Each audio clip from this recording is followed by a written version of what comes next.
He was singing. Is there any topics that No, say it like you mean it.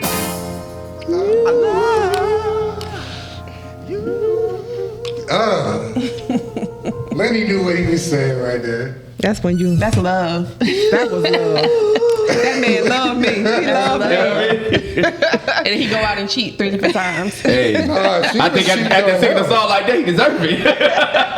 Lenny was getting cheated on. That boy sang to 5 different women. The thing is, you That's don't all. want a man begging like that. It was the energy, but It took a lot of energy, yeah. Definitely took a lot of energy. Bless him. He was on another level with that one, boy. I love it. All right, let's get to it. Let's get it. Let's get it. Let's get it. Y'all ready? Right. Y'all ready? Let's do this. And won't. Let's bring it in. Hey, what it do with the business is? It's your favorite Uncle Neek. You're now tapping into Troubleshootin Reality. We got a special guest, but I also got my co-host in the building. Co-host, introduce yourself. You already know it's your mama's favorite son, Urben Currse, Karakumpam, Shinking. Meow.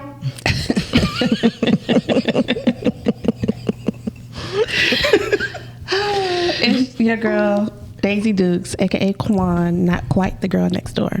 All right. Hey.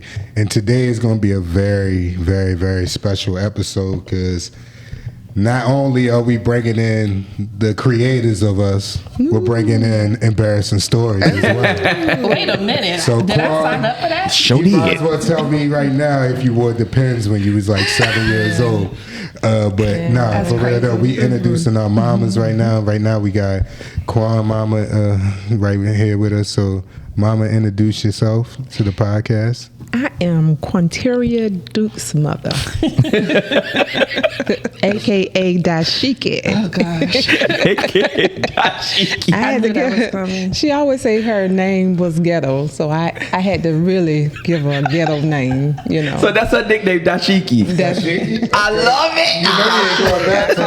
You ain't going back to KD, right? Yeah, Dashiki is her name. But what can we call you, Mama? You can call me Pat, Miss Pat. Okay. You know, however, right. I'm open. I could dig. Right. Thank you for giving us your time today. Oh, you're much welcome. Absolutely. Yeah, thank you, Mommy. Anything for my baby. That's what I'm talking She's about. a supporter for real. She is a supporter. So you've been tapped into a lot of the episodes, haven't you?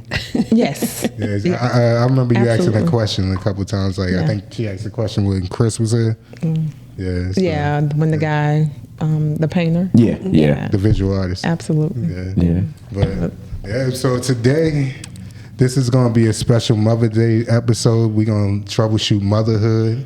Mama. Yeah. Oh, you want to sing it? Go ahead. Matter of fact, y'all go ahead. Bring it in. Oh, Lord.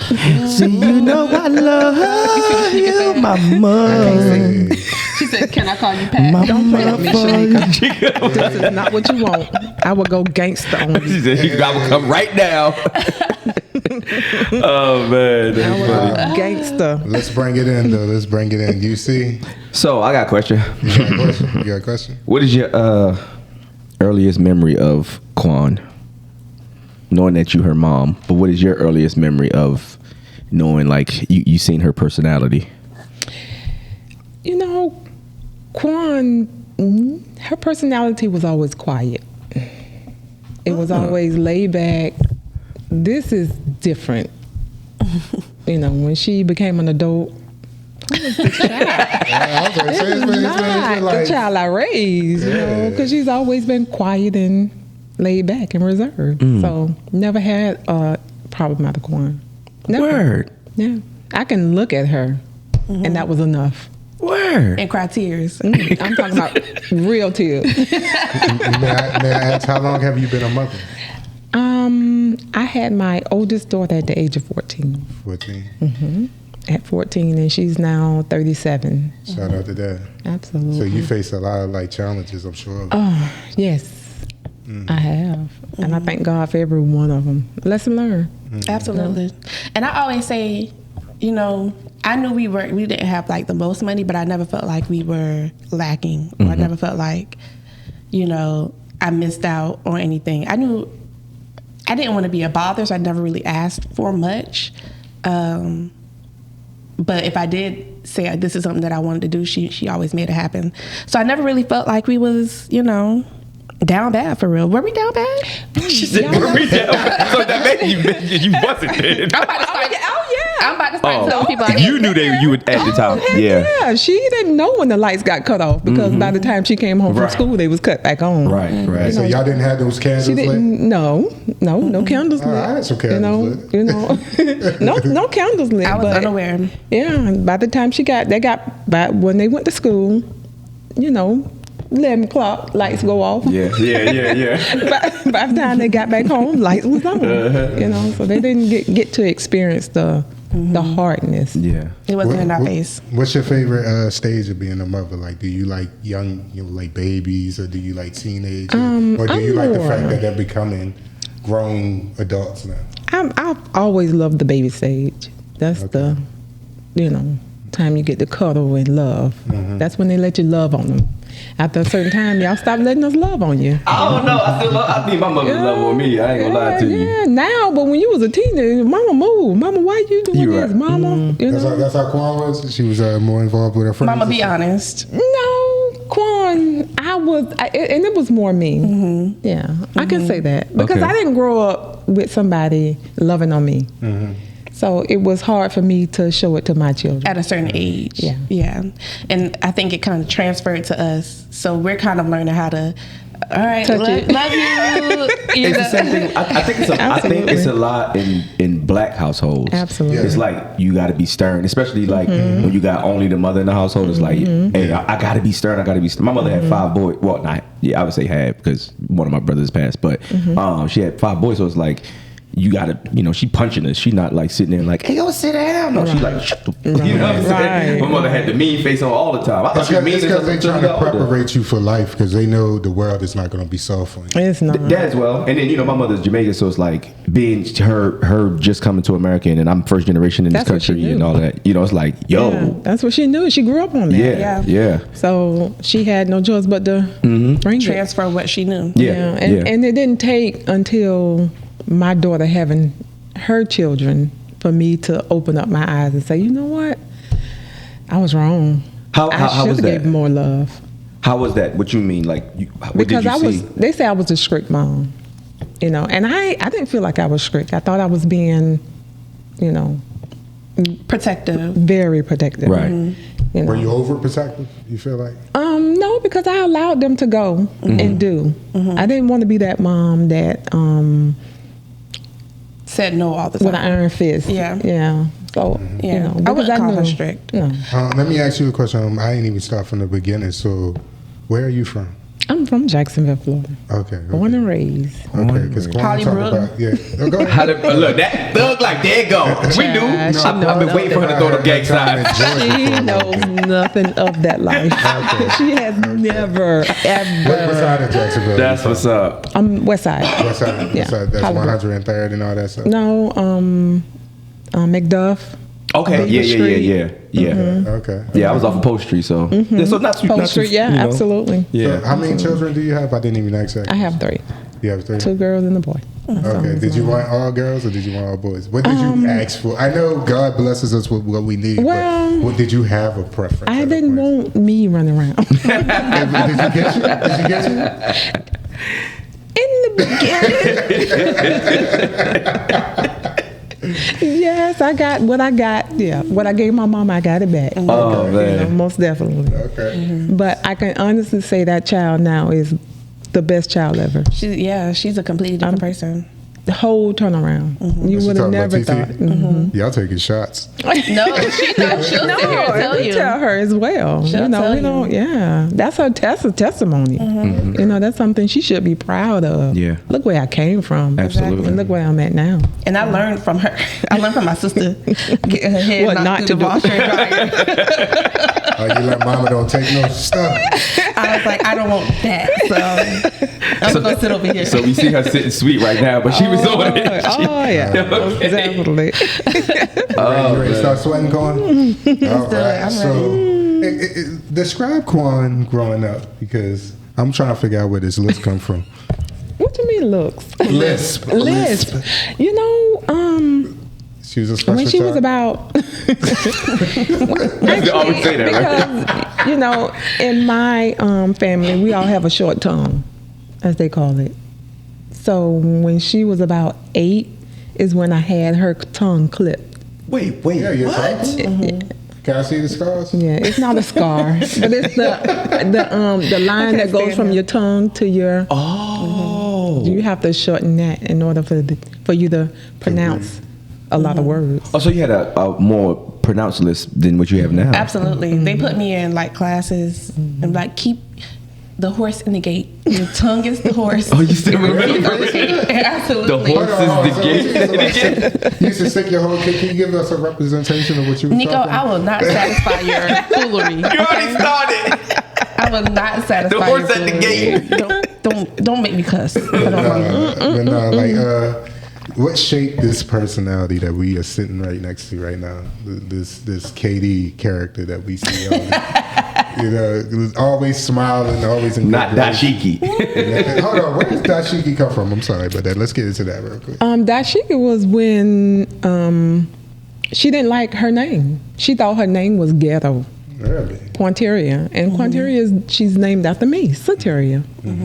And she thought it was ghetto. I thought it was beautiful. And I said, okay, you want a ghetto name? Let me give you one. So that's when I said, let me give her Dashiki. So I started calling her Dashiki, you know, in the place of Quanteria. Let me ask, why did you keep the areas? Because like she was breaking down her names, and it sounded like everybody was an area. Tyria. I wanted my name. Okay. Like Junior. Okay. You know, I wanted Tyria. What does that name represent to you? Me. Who I am, who I grew up on. You know, it's always been Soteria with the pretty smile. So, And I always, for me, I'm gonna tell you a story for you. Our family, we don't know. Of course, it goes back, right? But we aren't aware of the stories. So we don't have, our great grandmother was this. You know, we just got bits her and grandma, pieces. yeah, who was my mom. yeah. So we don't, and then my grandma was the only child. I put that in quotations. Because we don't know that. We don't know that. We don't know the story. So Me and y'all know your family history. not much of it. Okay. My mom was supposed to be the only child. Well, what had happened was my grandmother, when she left South Carolina, she had hit her stepmom with an iron pipe. Oh. And she thought she killed her, so she ran to Florida. And she ended up in Baldwin. And that's when she met my granddaddy. And my mom, she got pregnant with my mom at the age of like 41, 42, so she was older. Oh, wow. So my mom was technically the only child that we knew of. You know, so. Yeah. How many siblings do you have? 5 of us. 5 of you. 5. What was it like growing up with 5 siblings? And in what order were you in? I'm the middle child. Okay. I'm the middle. So y'all got something in common. Yeah, I never made that connection. Yeah, middle child. Look at y'all. I'm over here. Right? Solving I never problems. made that That's what I connection. do. Yeah, I'm the middle child. I have older sister, older brother, younger sister, younger brother. And my older sister, you know, she used to hate for me to follow her around because I felt like I was the ugly duckling, you know, growing up. I did. I didn't have any hair that short, you know, so I always got picked on because of my hair. And Mama would make her take me with her, and she didn't like it. How far apart are y'all? I want to say she is 55 and I'm 50. I'm Okay. 52. Okay. So yeah. Oh, so it's not too far then. No, it wasn't And you're that far. gorgeous too. You're Well, gorgeous. thank you. But back then I didn't think so. I mean, I think that comes with adolescence sometimes, because maybe that's not everybody's experience. Yeah, some people just get everybody and get all the. Well, I always felt like my sister was the prettiest because she had the long hair, she had the brighter skin. You know, I felt like she was always the prettiest one because of her hair and her complexion. And it's sad that we think that way. Absolutely. But do you know where that came from? My mama and grandmama favoring her. Gotcha. She was the favorite child. Gotcha. Was it because of her looks? I'm sorry. No, do your thing. Yeah. Was it because of her looks? Yes. And yeah, I think so. Yeah, because I've been there. Like, my mom used to say stuff like, because God rest my father's soul, but she used to be like, yeah, I don't like dark-skinned men, and blase, and I ain't even like your dad like that. And I'm like, you look just like your daddy. I'm like, and no, she used to be like, I thought your daddy was ugly or something like that. I'm like, you don't look just like him, right? So, like, as I'm growing up, I'm like, I thought I was ugly. You know, until, like, girls come around and stuff, and you're like, oh, okay, I guess I got a little bit of looks. You know what I'm saying? But, that happens. And I don't think parents know. Well, some do know, but I think it's like a subconscious thing. They just be like, they favor that person because you know what I mean, whatever their preferences is. Yeah, that's crazy. It's the colonization. Yeah, honestly, absolutely. But honey, I grew out of it. Yeah. You had to. Absolutely. At this point, I'm like pushing the men. Like, that's my mother. Yeah, listen, we gonna confess. She say that's all the time. That's my mom. She's like, hey, I'm gonna kill you. So, have y'all always had this beautiful mother and daughter relationship, or was it one time y'all was enemies? What do you think, Mom? No, never. She was a problematic child? No. She's always been, when I say do, she did. So she was a Trump. Yeah. She was the one that you like, somebody gonna clean up this house, and you look at her directly. Well, she ain't cleaning up either. That is why. Quan's a messy person. Got him. My children, it was always a finger pointing. Well, she did it. He did it. It was Who's always. the biggest rat? Oh, she did say in the freestyle yesterday. She ran. She said, "I'm going telling to tell y'all. on you. I'm telling on you. If it's me or you, it's going to be you. I'm going to tell on you." Oh my god! And my sister used to hate me because I'm telling on you. And at Stop doing it around me. My mama was telling me to okay, what happened, and I would tell, and I'm like, you're leaving me at home alone with the perpetrator. You're leaving me home alone with the person that's going to kill me for telling on her. God. I'm not. Leave me out of it from now on. So what was your brother like then? Oh, he was quiet. Kenny was no problem. Yeah. Kenny. So that's a favorite child. Yes. Astounding. Yes. I don't have a favorite child. That he's the only boy. Wink. I don't. Look, I do the same for him as I do for them. Even though she say I don't, but she don't remember when I went up to her her college apartment and cleaned whole house. Every time I went up. That's a shame. That means she was living ruthless. I was not living ruthless. So, and she say because I go to Kenny, my son's house, and clean house for him. To this day. I do the same for her. Word. To this day. That's a single man. You're a woman. You should. I ain't gonna. He's a man. Yeah. You should know how to clean. He's a man. He should know how to clean. Hold on. What She decorated this man's whole house. No, I decorated my room. So that goes with what we was talking in the I don't want to say it out on the pod, but we was talking about in writer's room. That goes exactly with 100%. that. Yeah. So we can actually write. We can feed off that. 100%. Yeah. Listen to her story. That is wild. Yes. Cool. Okay. So why decorate his whole apartment? What is that about? Like, because he don't have it in him. My son ain't finna decorate. So he ain't finna decorate nothing. His decorating is still college. 100%. Okay, just a couch, TV. That's it. That's it. That's most men though. Yeah. Most men would just do that. He is happy with his game. Yeah.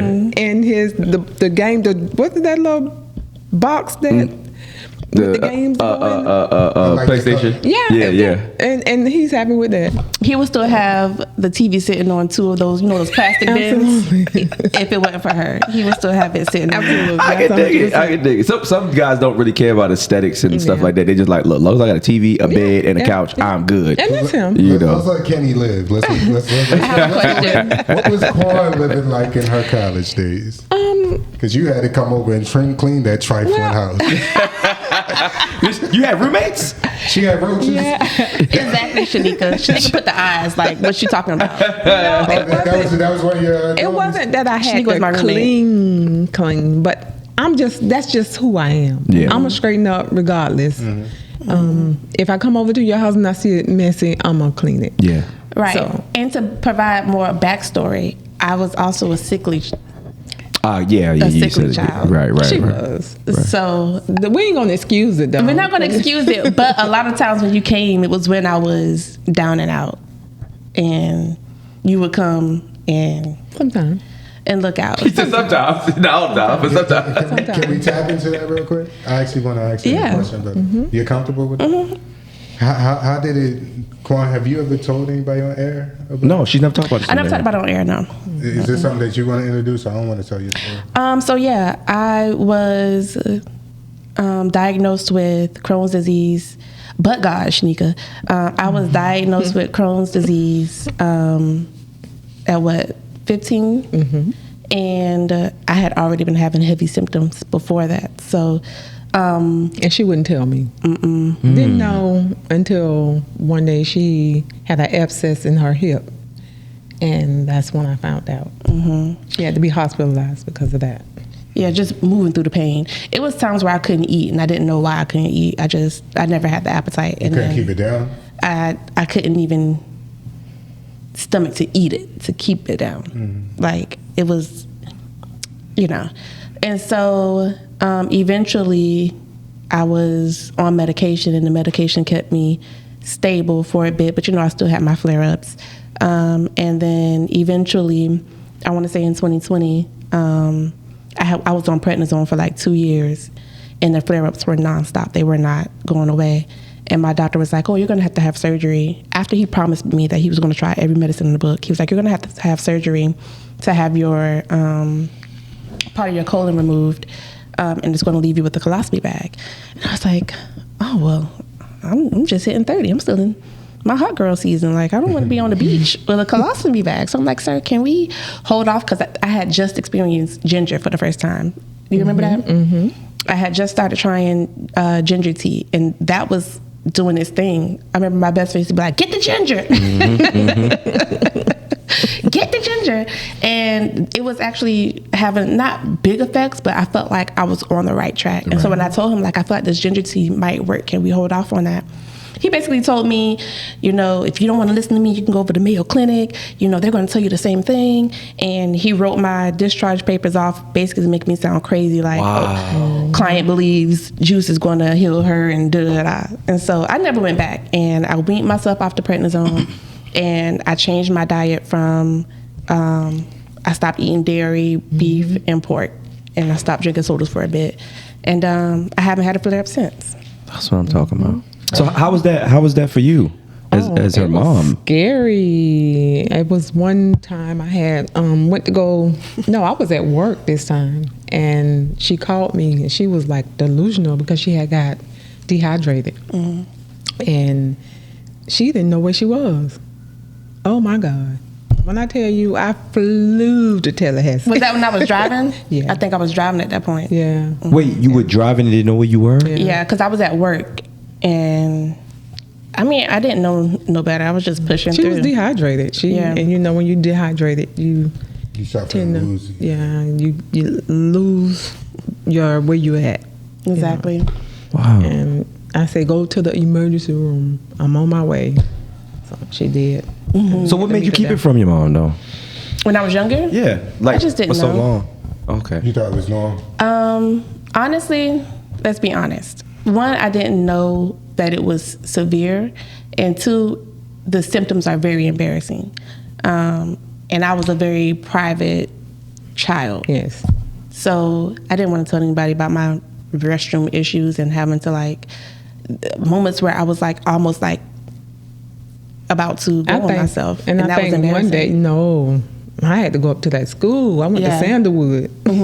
The teacher told her she couldn't go to the bathroom. Oh, I've been there. Oh, you going to the bathroom? Yeah, absolutely. Yeah, you going. My baby, but she tell you she gotta go, you let her go. Absolutely. Oh man, I was heated. Yeah, and then I got a pass to go whenever they put a little pass in my ID because she went up there and showed her tail. Car had the special blue card. And I'm in the hallway. I gotta go to the bathroom. Right. Ain't going to no bathroom. Going to lunch and everything.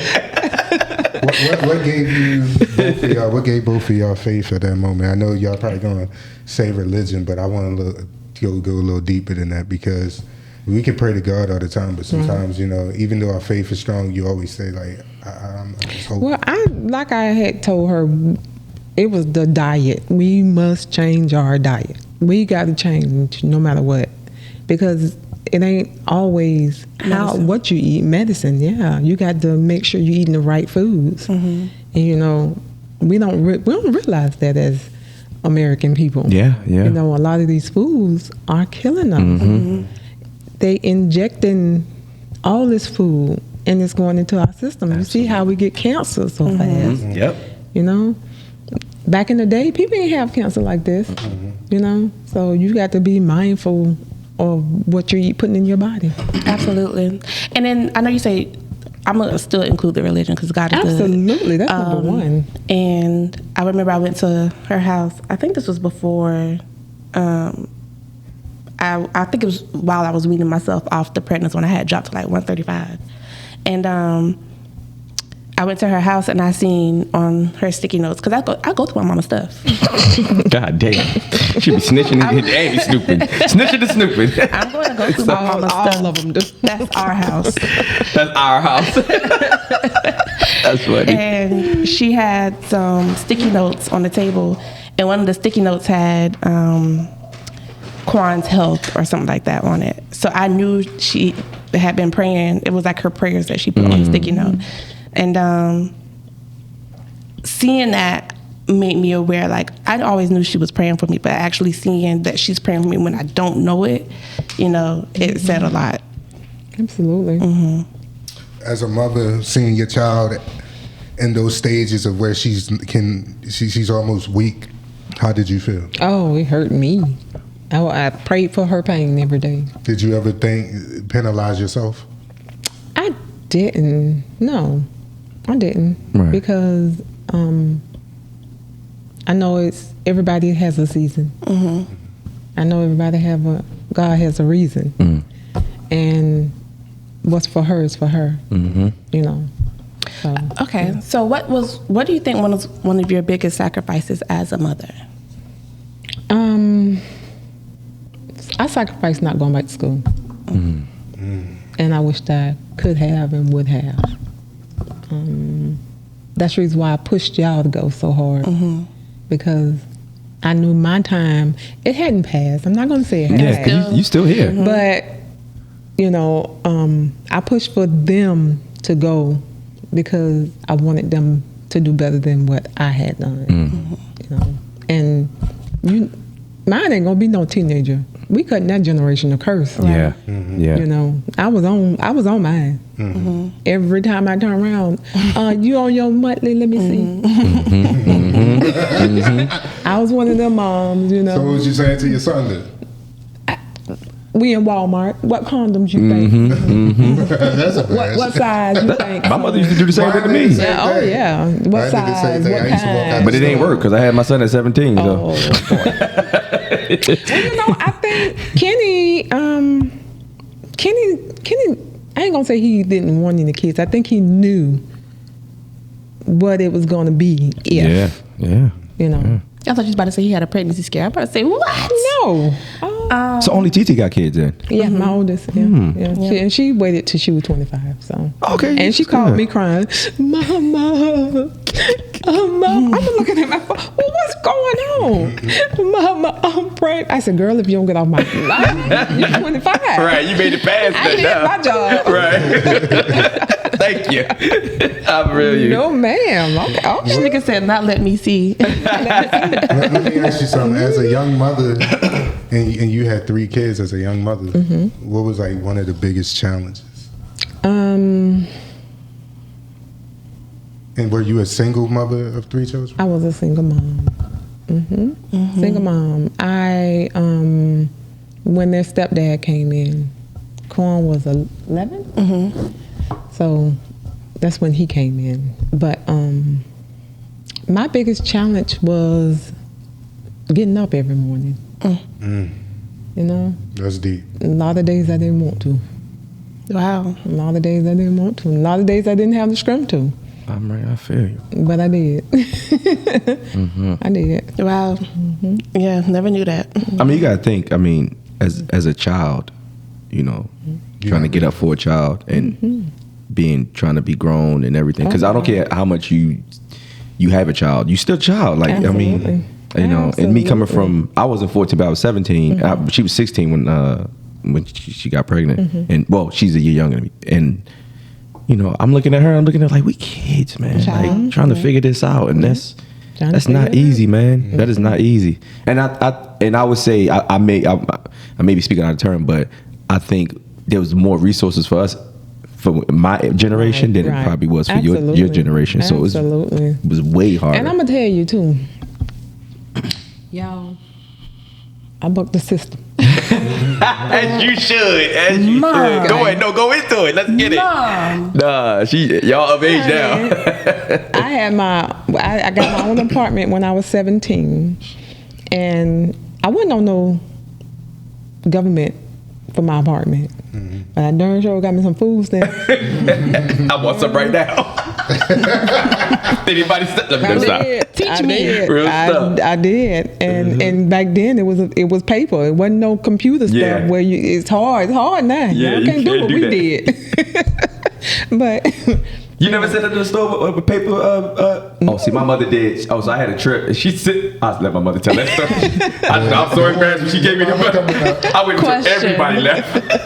What was one of your proudest moments as a parent? oh, when you walked over that stage with your diploma, when you graduated from college, that was my,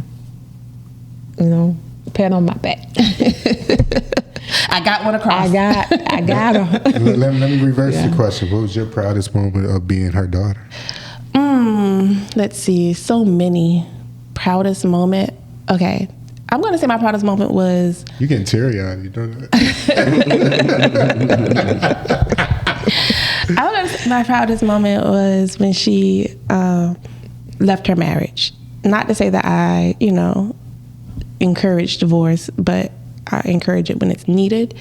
And I always knew that there were parts of her that wasn't happy in that marriage. And I knew there were things that she went through in that marriage that she shouldn't have had to. So her getting the strength to actually leave and be an independent woman. She had always been an independent woman, even in the midst of her marriage, but it's still a scary thing to separate yourself from someone who you've been attached to for so long too. So that was my proudest moment. Yeah. When was the moment that you knew that she was going to be okay? Like you was just like, oh yeah, she good. She good in the world.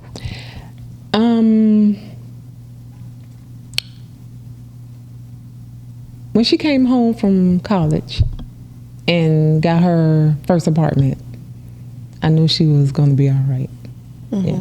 I didn't have to go check. I had already knew. Even though I was with a man I had no business being with.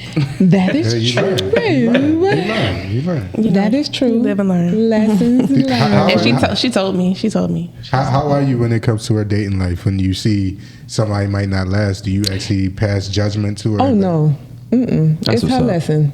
Yeah. It's her lesson. You already know from the I door? would tell her, hey, I don't think that's the one. But you go ahead. And I'm crying in the car. Mama, I just did this. So you don't interfere in the relationship? No. That's beautiful. No, I don't. That's beautiful. Now, if she come to me and ask me a question, I tell her. But You know, I'm not gonna go and tell, oh girl, you wrong. No. Let me ask you a deep question. Kween, you can stop me if this is going too far. Has she ran into her father? Has she dated her father, a man like her father, from what you, from stories that you heard? No. I don't think so. I don't think so. Her dad was more, he was driven money, you know. He was a hustler. He was in them streets. Yeah. So, so I can't say no. It's crazy because she says she's not attracted to that, you know, To that life. and that's crazy because a lot of women are. Because it's easy, it's fast, and it's easy. It does nothing for me. Oh, I've been there. I've been there. That money, it was easy. But money back then was different though. Oh, most definitely. Because you know, I don't want to get into my stories, but money was different easy. back then. It was a little easier. My mother could tell you when she come now. on. She'll tell you money was different. Yeah, Most definitely. you ain't making $100,000 on the block no more. You know what I'm saying? What's advice you would give to a mother right now? Hold on, now that's troubleshoot. That's Okay, my bad. Did she gotta get up out of here? No, I'm okay now. Oh, look at it. Oh, yeah, man. Every said I'm time somebody moving. Well, say you want to go in since we 30, we 40 in. You want to start doing the phone calls and we incorporate. Yeah. every- you know? So, you're sticking around for a little bit? Yeah. All right, no, but we're gonna get her to troubleshoot real quick. I Okay. actually want you to actually dig into your brain real quick, Kween. I need you to ask a personal question to your mother. Like, ask a question that you feel like something deep. If you want to share it with the podcast and the audience, Right. You know what I'm That you always wanted to ask her. saying? Ask what you adopted for real. People say we look too much alike for me to Yeah, y'all ask know. that. That's y'all both like side by side. I want you to ask like something like She said nothing was off limits, y'all. No, I'm an open book. I have nothing to hide. Let me ask you one question. Then, are you proud of her? Even on her worst days, are you proud of her? Of course. She don't You have can no see it worst in her days face. to me. Yeah. Well, She don't you just have a any good worst child. I days. don't like you, though, boy. She don't have any worst days. She too Ain't got no cliche. dirt. No, Yeah, she don't. She don't. You She was better hear my always. mom over here and probably tell some stories. And if it's the dirt, Shanika knew it. I ain't know it. Yeah. Need on here. Okay, I have a question. What's something that you think I can work on as a daughter? What do you need to work on? Being more attentive to your mama, giving her more. I told her her birthday was April, and I told her I need a push gift. A push gift. Hey, I've never heard of that I heard that before. before. That's She's funny. sick. Yeah. That's different. I need a push gift. She's Push gift. Yeah. she's sick in the head. Exactly, I heard that Shanika. before. That's not new. That's not. She's sick in the Absolutely. head. I've never heard that before. Yeah. I need a push She's gift. the Lulu. Let me ask you a trick question though. Which child do you think is going to take care of you when it's their time? Oh, That's what's up. Okay. oh. You raised them right. Each individually will be. I already made this arrangement. So It's usually the son that take care of the mother. well. No, it's usually the daughters that take care. The daughters take care of the fathers very Kenny's well. gonna throw money at it. Ain't nothing wrong with that. No, So you my think baby he will gonna put her have in a me. nursing home, basically? No, he won't. He'll have me. Like I say, I get 2 years here because it'll be like me living different places. I get 2 years here, 2 years there, 2 years there. So that way, Overstay, you're welcome with all of them. Oh, I do have a question. Okay, so how does it feel? Because I don't think I've spoken on the podcast either. But my grandmother, her mom, is going through dementia. How does it feel to have to be a caretaker to your mother? that hurts more than anything. Never would have helped. I wish she could come stay with me now. If she wasn't so sick, I would bring her home with me now. Mm-hmm. But I know I can't. So It hurts. Yeah. Is it weird giving her the level of love that you give her? And it's hard because, like I say, my mom never told me she loved me. And now that she got dementia, she tells me she loved me. You know, and it's weird, but I take it all in. Yeah. I take it all in. I accept it. Absolutely. You know? Yeah. Dementia and all, I accept it. My mother always told me 7 times for rise and fall. All right, now let's get into the troubleshoot a little bit. All right, so for the troubleshoot, I actually want you to troubleshoot for a lot of mothers, and you don't have to categorize as single mothers or anything. What would you tell a mother right now? Because I actually spoke to a single woman. Not saying that we have to talk to the single mothers, and she also said if she could tell anybody her best advice, she would say I would tell them not become a mother. Because she said every day waking up, because she's single, she's like, it is a struggle. When work is, when my child is sick, I have to take off. The father gets to run around and, toss money when he feel like it. But when shit goes down, I gotta be the one to face all the drama, and I could possibly lose my job if my boss decides to say, hey, I'm done. And like when she was venting to me, I was just like, damn, yo, it's real, but it was just like, damn, like you almost saying you wish your child wouldn't be born. Right, never. Right, and that's how she feels. That's okay. Absolutely. That's okay to feel like that. And she loves her children. Absolutely. You know what I'm saying? But like, I understood like when she said that, I was like, damn, that's like a fucked up thing to say, but it's real. She needs to surround herself with people that she love and love her, because it can get hard, and it takes a village. Absolutely. To raise children nowadays. It can't be, don't hit my baby. Yeah. Don't do this to my baby. It takes a village. Beat his butt. Now, I'm not telling you the people that you trust, of course. I'm not telling you to kill my child, but he needs that, or she needs that from another person.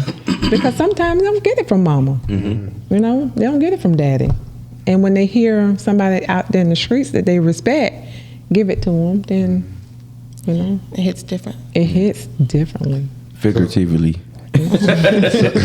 So what would you say to a mother right now that's going through the motions and kind of like saying like, I don't want to do this no more? No. And end it with, this is my troubleshoot. So what is your troubleshoot on motherhood? To keep going, and look, the sun gonna come up. Every dark day has a day. So keep going. I say don't stop, It look like it's gonna rain, Get your umbrella. Make the best of your situation, Because ain't nothing perfect. Yeah. Ain't nobody perfect, So I say make the best of your days. Don't give up. It's not an option. Yeah. And with this is my troubleshoot. And with this. Now you gotta say, this is my troubleshoot. She's a deep thought right there. This is my troubleshoot. Shanika said, because Mama, you raised your voice at me before and it felt different, but a good different. Thank you. What the love. She better cut your pearls that day. She's like, oh my God, wait. What I will say is, thank you, Mom, for being the type of mom that you've been to me. And I've told you before, time and time again, that I'm so grateful that God put me under you and not another mother, because I don't think my life would look the same. And I'm so thankful for you showing up and always supporting me, Mom. Absolutely. I really appreciate that. Thank you. Absolutely. You mean the most to me, and I'll make sure you're in the best nursing home possible. I was about to give you a compliment and say thank you for raising her right, but damn, I'm not taking that back. I kid. I'm going to make sure my mama definitely Kween is dope. And to talk to her mom and to know that it's not all facade. It's it's real. You know what I'm saying? It is real. It's And this real. is who she is. This is who she is. She's really a good girl for real. You know, she is the girl next door for real. She really is. Shanika said hit her in her chest again. She dope. Shanika will never let that go. But thank you. Oh, you pop somebody in their chest? Oh, snap. Okay. And thank you for sharing your stories because Absolutely. like those was emotional stories, and I feel like somebody's really gonna connect with that. Thank you for being an open book. Absolutely. And I never told Kween this, but thank you for birthing Kween. She is a beautiful human being. I seen her star in her once I seen her. I ain't even tell Kween. I seen you on IG before I seen you in person. And like once I seen you, I said I won't work with her. And you wasn't even in nothing. I wasn't even in the space. I was working out in the gym 6 o'clock in the morning. I'm telling you too much. But she's a dope human. You know what I'm saying? Like that's my partner right there. I'm glad to say like we in business and stuff like that. Thank you. She's a sweetheart. She didn't smile too much. But nah. She get that from her mama. Real bad. All right, so we right here to UC's mother now. Oh, boy. Now this is gonna be funny because you know what we about to hear. Hold on, I'm put y'all on mute if y'all need to say something. Okay. We're good now. You good? You know what we about to hear. You can call my other son right now. You stupid. I'm about to call mama right now. I'm getting one more of these because this gonna make me go to sleep. Me mama Pauline coming out of the thing. Easy done out. James, go to sleep, please. Kween gonna have the bubble guts because she eat chocolate and wine. You see. Most definitely. Hello? Yes, You can hear us, mommy? Can y'all hear? Yeah, I can hear. I could hear you. Okay, you're that partner for the way I said, mama. Hey, You are live on the. Yeah. Don't talk about me breathing either, mommy. Like. Hey, mama. God damn it. Hello? We gonna have to just keep it going. We got enough time on the SIM Oh, card? yeah. It's 3 hours, but like it keep on popping up error too low. I got Okay. another SIM card in there, but then I wouldn't be able to get hers. Right. So it sucks, but me and you. Ask you a bunch of questions. So we got. Listen, take your time with me, okay? You sound like you're talking too fast. Come Slow on down, now. Tristan. Slow down. All right, Miss Pauline, we want you to talking at the something. All right. Hello. I am talking. Oh God! All right, so I got my co-host here. We got Kween and we got Nico, and then we have Kween's mother here in the studio with us right now, Miss Pat. Okay. Yeah. All right, so you know Hello. who's talking. How are you? I'm well. How are you? I'm good. You have a wonderful son. Wonderful son. That I know. Because I got some questions for you. First of all, what's your name and what would you like for us to call you? Pauline. Pauline. I'm Pauline. Okay. Yes. Nice to meet you, Pauline. I can't wait till we meet in person. First question. I'm going because they just went in on my questions. They Hey, don't hold back either. They went in. What was one of the hardest things about raising Tristan? Honestly, I'm not going to lie to you. I didn't have any hard time raising Tristan. Tristan was always a good boy. Ooh. Whatever I asked him to do, whatever I asked Tristan to do, he always do it. I never had any issue. Till this day, he always listened to me. Okay, so he never got into any deep trouble. Shoot, yes I did. Not that I know of. He hit it well. That's a mama. Don't admit it. No, seriously, not that I know of. I mean, if you got into any serious thing, I don't know anything about it. All right, so I'm gonna give you some. I'm gonna start saying stuff and then you finish it. Bubby pulls up to the house. He pulls to the back of the house. He in a car. He comes to the door. I open the door. He comes inside. I run upstairs. What happens after that? I think I asked you where you get that car from. Right? Something like that. Did you know it was a stolen car? No, I thought Bobby had got a car or something. Oh, so you didn't know it maybe was a stolen it's family car. car. The whole time I thought, because when I left, you was like, Tristan, be careful. I was like, oh shit, she knows. Yeah, I always said be careful because I don't know. I didn't know it was a stolen car, but I'm saying, like, every time y'all leave the house, I always said, be careful. So that was just his conscience getting to him when you said it that time. His conscience was at him. Yeah, I always say that to all my kids. Be careful, because they might not know that they're going to get in trouble, but, you know, somebody might tell them to do something that they probably feel like, well, if I don't do it, then I'm a chicken. Yeah. So they might get into it. But you ain't raised us like that, though. Like chicken? Like, no, like to follow fashion. You know what I'm saying? To follow other people. Or, No, I didn't raise you like that, but hey, I didn't raise you like that. Hey. But you never know. Thank you, Mom. Hey, Mama, how you doing? I'm Uncle Neek. I'm Tristan's podcast co-host. I ain't get to introduce myself because I had to run around and grab some SD card. But I'm gonna ask some real questions real quick too. I'm here to expose the man. The man. Why does his eyes always pop one out thing like I can that? tell you, there's nothing that people tell me as far as he don't hide anything from me. So Hey. Let me ask you a question though. So how was Tristan growing up as a child? Like, was he a loud child? he was always loud because his mother's loud. That is the truth. Please tell him that I always been loud. What's something that stood out about him as a child? What stood out about him? Let me tell you, he was always a good boy. He loved to draw. He loved to explore and do new things. He always liked to try new stuff.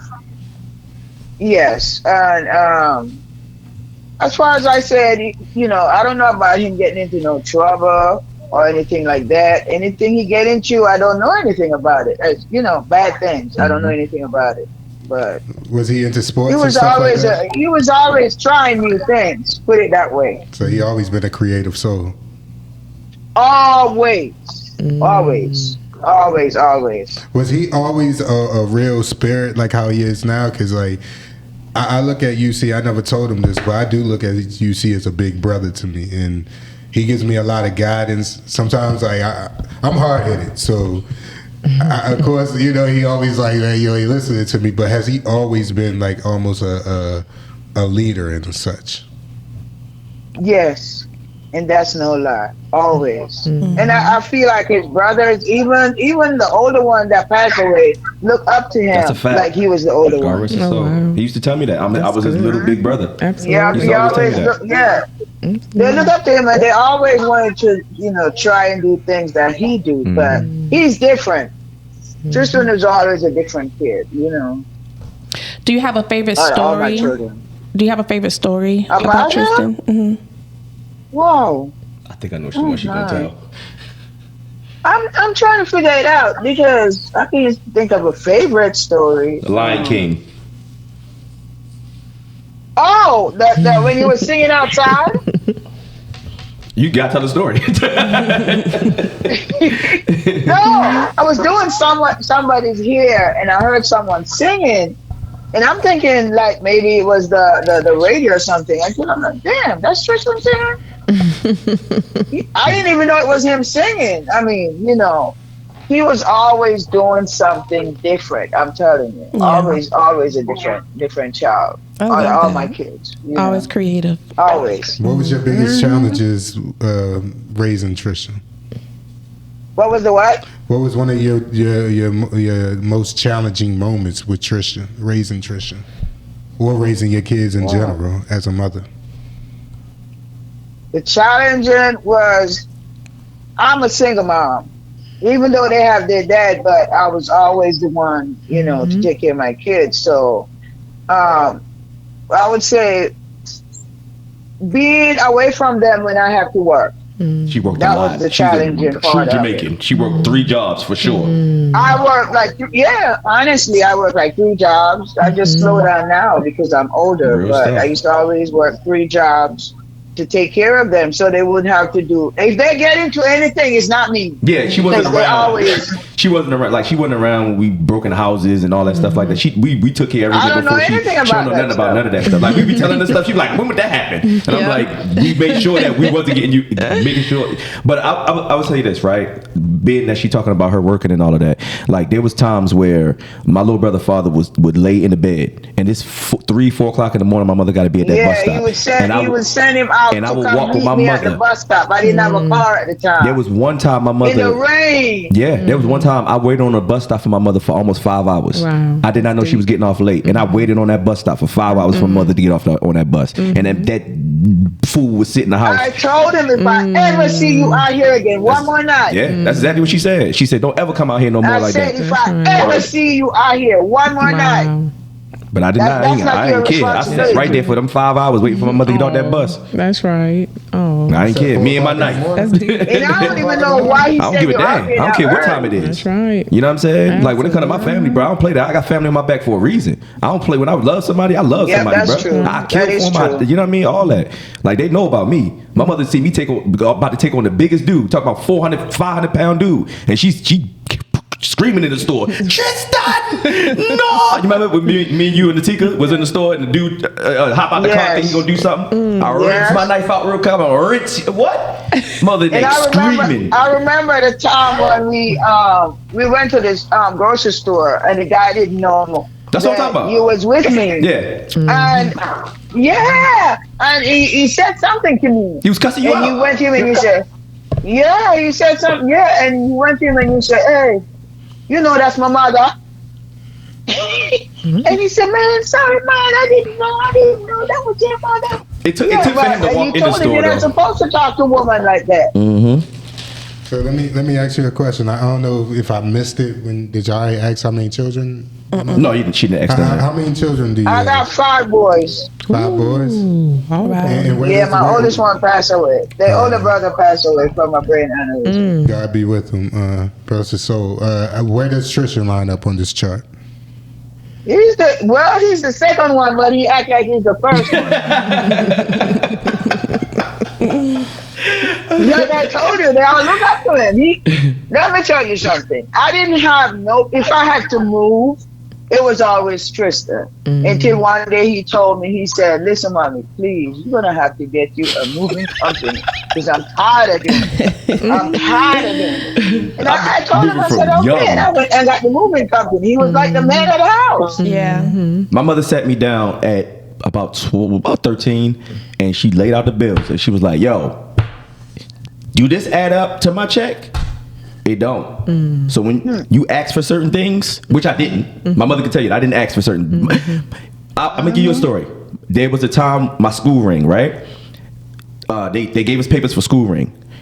I still got that ring too. You know what I'm saying? I'm not even in at mode because I'm like, this is $500, $1,000. Like, I'm not asking my mother for no $1,000 ring. Left the paper on a bed. I think I was in the room doing something, and my mother came in there. She talking to me. She looked at that. She said, "What's this?" And picked it up. And she was like, "Pick whatever you want." I picked like $100, something like that, and I gave it to her. She was like, "No, pick what you want." Wow. And that was the time I was like, okay. And I picked what I wanted. She was like, all right, cool. Boom, set it off. And I was like, it was a couple $100 or Make whatever. it happen. But it was just like, I understood because, I still got it. you know, knowing that my mother struggles and coming from Jamaica and everything, and me being first generation in this country, like that was a thing. Like I knew I had to graduate. Not for me. I could have gave a damn about me, to be honest. Absolutely. I graduated from my mother. Absolutely. When I got off that stage, do you know what happened? My mother was standing at the bottom of the steps. She said, "Yep, give me that." I have not seen my diploma since I seen it one time since I graduated. All facts. I have all Yeah. of them. You know what I'm saying? That was mine. Give me that. That was mine. I took that same ring off of a girl's neck. No, she did. That same school ring was I took on that one of my ring off of a exes. She said, girl's give me neck. that. Right there in my apartment. She Yeah, said, give me that. let this girl wear the ring. I said, That's right. Yeah. None That's of my mine. diplomas are I in took my it own off of house. her neck. They can Yeah. have a copy. All right. Now it's time to get Tristan a little sweaty over Oh, here. God. All right, Mama. Let me know some embarrassing moments that Tristan had. What's one of the moments where you was like, God damn, boy, you ain't gonna be nothing? No, you know what? I never tell none of my kids nothing like that. Like you ain't going, no. I know. I never think I've ever said those words to my kids. No, I'm just saying, like, what She was said, that clear it moment? up. What was the moment where you was like, okay, Tristan, you better than this? Shoot, A lot of times, I'm about to say she even had a couple days ago. a couple days, right? She always A got to lot remind me. of times, even a couple days ago, I always tell him. Yeah. I always say you're better than this. Always. So my question Those is, I always say those words. what was your childhood like, Miss Pauline? Yes. There we Well, that's a long story, sweetie. You don't want to get into that. go. Give him the gist of it, mommy. Give him the gist of it. Okay, well, I lived with my mom until I was probably 8 or 9. You gotta tell him where you from, though, mommy. Because where did you live? I'm from Jamaica. Yeah, I was born in Jamaica. My mom said I was born in Westmoreland. I don't know Westmoreland because she left there when I was like 4 years old, and she took us to a place called St. James, and my dad came back to get us, and she said, "No, I'm not coming back." Anyway, cut a long story short, I didn't grow up with my mom because she chose someone that didn't like her children. So I had to go stay with grandma, cousin, and all of that. Uncle. In America, you call that foster, but it's not foster in Jamaica. It's just you stay with some family member, you know. Wow. And I came to this country when I was 21 years old. Came here on a 1-month visa. I said, if they give me a day, I'm leaving Jamaica and I'm not coming back. And I got a 1-month visa and came to this country. And I've been here 40 plus years now. Oh, shot. Do you think that your childhood and your relationship with your mother affects any way that you parented? In a way, because I know my mom cared about us, but I don't feel like she was strong enough to stand up to say, well, you know, my kid's going to be with me regardless. Which wasn't you. You know, because when I left Miami, I left Miami at 1990 to go to New York, and one of my son and grandma said, "Oh, why don't you leave one of them?" And I'm like, I'm not leaving none of my kids with nobody. If I eat a banana, it goes split in 3. Facts. Yeah. I never heard that saying before. Yeah. That's so funny. She ain't lying. Yeah, if I eat a banana, it's 3 pieces. Let me One tell for you. me, one for Tristan, and one for the other one. Yo, my it's mother- gonna be 3 pieces. My mother used to go to the store and get a salmon head, and that feed the whole Oh family. yeah, I still do that. A salmon head, and we I eat could- the salmon. I still You know what I'm do saying? Like my mother go get a can of freaking sardines and the tomato sauce and yo, you be thinking you eating a 10-course meal. It's like you get what I'm saying? Like, Oh yeah. Innovative. you know, Absolutely. Innovative. That's beautiful. yeah, that woman could cook. I That's tell you beautiful. that. Mama, let me ask you Yep. a question, Mama. Are you proud of Tristan? Are you proud of the man that he became? Yes. And I always tell him, you know, try not to get in no trouble. So the path that you want to go, change. Don't let nobody get you to a certain way. So, you know, your life can change. I don't want to see you go in the wrong, direction. Yeah. That's important. Always. Is Tristan Because sometimes people see you going in a direction and they're thinking that maybe if you go in that direction, I might not be there with you. But my son is a good guy. I know that for a fact. He's a good When it man. comes to woman or man. Absolutely. I can agree with that. You raised a good one. Yeah, I'm telling you. Now, let me ask you something, Mama. He always talks about these stories of you yelling down how to cook to him. What were you teaching him? Yelling at the who? He said you were upstairs and you was yelling at him, saying basically, take the accent and do this, throw this, do that, do this. Yeah. He could cook. Oh yeah, he could cook. Thank you, mommy. Yeah. I'm trying to tell him I can throw that out. But nobody taught me how to cook because my mom used to do the same thing when I was a little kid. I never forget. I was 8 years old, and she said, "Well, that's for dinner." Blah blah blah. She never say how to cook it. She just said, "That's for dinner." And I remember this little boy used to come. I was 8 years old. We cooked the food, and the boy came and eat all the food. And what could I do? I was a little kid. Yeah. The boy ate all the food I cooked. Wow. She used to have to stand on crates and all that stuff. My mother used to, her stepfather. Stand on the crate, iron clothes, take care of my sisters. Little kid, take care of my sisters and brothers. Her stepfather iron their clothes. Had a bike that he used to ride up in the hills and to go get banana and all that. But then he'll have her walk with the banana on her head barefoot. Back. Oh yeah, yeah. Let me tell you. Let me tell you something. My life, the story of my life is not just yesterday. Yeah. It's not just yesterday. Believe me, honey. And that's why I'm not jealous of anybody or anything. And I teach my kids not to be jealous of anyone because you could get whatever you want in this life. It's just hard work. Yeah. Your story anything is your you lesson. want in this life, you could get it. What made you want to leave Jamaica? That's a good question. Like I said, living with I came here because I was as a creative dancer. Oh. And the group because my cousin, like I said, I was with different family members. And the last person I was with was my cousin. And she used to have a dance class. And she see how quick I was and, dancing, and she said, well, you're gonna have to join the group. I was only like 15, 16 years old. And she put me on the stage to dance, not go dancing, creative dancing. Clarify it. Yeah, let me clarify that. With like long skirts and rap and stuff like that. And she would put the wig on me and lashes and all of that. That's why I don't even do no lashes and all that stuff now, because been here, done that.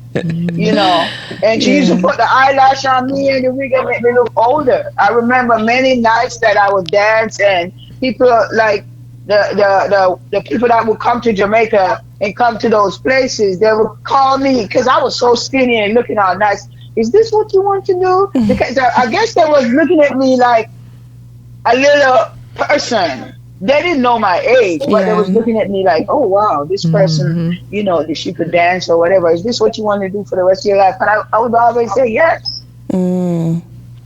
I would always say that's what I want to do. I want to be a dancer. But having kids, no. Yeah. When you did become a mother, were there any fears that you had? How did you feel about becoming a first-time mother? Oh, good. I thought I was going to die. Seriously. I cried the whole 9 months. Because, like I said, all I wanted to do was to be a creative dancer, ballet dancer, or whatever they call it. And I cried a whole 9 months. I cried, It's just... Is that why y'all was so hard on me? Like, you and my father like hard on me about that stuff because like y'all didn't get to kind of live out your fulfill the dream. Yeah. I'm always do whatever you want to do. Yeah. Because the woman bring the children. The woman always gonna be there with the kids no matter what. So I'm thinking like as a guy, do whatever you want to do in life. That's how I look at it. Because women are always going to be there with the kids. And I wish I could, do whatever I wanted to do when I was younger. Wow. Do you have any regrets of being a mother? No. That was a quick answer. No. I like that. No. Like right now, I have one of my granddaughters laying in my bed in my room. I love them to death. I'm a great grandma. I'm two My niece. right now. I love my grandkids. That's a fact. I love my grandkids. I love my kids. How many grandchildren do you have? How many grandchildren? I can't even count. I can't count, but I know I got 5 granddaughters because I never have a daughter, so I always know how much granddaughters I had. But it's a whole bunch of the boys. I gave up. No, Kirk gave her first granddaughter. Yeah, I gave her a second granddaughter. Huh? No, I was going in the order of who got the first granddaughter, but yeah. Kirk, Jada is the first one. You forget? Yeah, and then your child. Yeah. Yeah. I can't forget them. I know who comes first, who comes second. Oh man, That's so funny. Trisha, Yeah. I want you to dig into your brain at this time, Trisha. I want you to ask a very deep question to your mother. You know, something that you probably always wanted to ask that you can share publicly. You know? I mean, with my parents, Something that you can share publicly. right. Nothing about sex. No. Oh my gosh. No, I'm just saying. Me and my mother talk about sex too. It's okay. Me and my mother's open book. Like, so it's not really nothing that I really want to like ask to like that I never really asked. Maybe like, the time when they did the home invasion when we was in New York. What was going through your mind? I don't think I ever asked you that. I only asked you to. I was thinking that, oh my God, they're gonna kill my kids. You know, I wasn't even thinking about me. So I was just thinking that these people in here and they're gonna kill my kids because guess what? We're not sleeping. We see them. Can you tell that story real quick? So I'm thinking like, oh my God, huh? Can you tell that story real quick? Okay, if I remember the whole thing, I know that we were laying on the bed. I think y'all was in my room. Yeah, we was in your room. Yeah, watching Apollo. Yeah, laying on the bed watching TV, and we just see some guys came through. No. And they said something to us like we should just don't say nothing, just lay down. No, this what happened. All right, so I'm gonna tell the story. So they knocked on the door, and you told me go open the door. We lived in a basement apartment in New York, in Long Island. And but why did I tell you to open the door? Because we shared it with the people upstairs with the landlord, so we wouldn't think it's nobody. We shared the kitchen with the landlord's with the man downstairs, right? Yeah. So we not thinking nothing, right? And I think I'm like 5 or 6 or something like that at the time. And then when I open the door, you just see a dude with a mask on. I just see the gun and I see the mask. So I never seen this before, so I'm just staring. I'm just like just looking at and my mother like, just stop. And she like shooed me over there, like coming back. And then like I'm just still standing there, so she just grabbed me and then like get on the bed. And my little brother, Don DJ, but like 3 years younger than me, something like that. And then my other little brother was a baby. DJ was a baby. And all I remember is she just holding us, and I'm just staring at the people, like just staring. I just couldn't take my eyes off of him. And she's standing trying to turn my head. They said something like, "We're not here for you," or "We're something like that. Yeah, he said, "We're not here for you." And then he just put his mouth on his like this, and then after a while he was like, his mouth. Yeah, he was like, he went like this, and then he was like. Then after a while he was like, "We're not here." He was cool though. He just stood at the door with the gun. He ain't do nothing to us. And then they went up the steps. Yeah, and they went up the steps and they hog tied the guy upstairs, and they tied the mother up just enough so she could get loose after a while. And then they came downstairs, and then they knocked on the door again. And my mother was like, "Don't open the door," but it was the landlord coming from downstairs. But she said, "It's me." Yeah. So they came for the landlord. No, they actually came because they came for the girl. The landlord's daughter used to be a booster, but she also messed with a drug dealer at the time, and she used to keep his stuff, but she got locked up. It was the other one that messed with the drug dealer, the oldest one. Okay, so the oldest one. So one of them was booster, but the one of them, I think she was locked up at the time, and so they knew she was locked up. So they're like, "Oh, we gonna go get that stuff." They fit through a window as big as this box. Wow.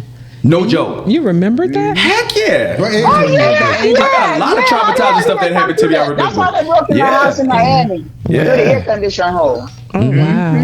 What age were you this time?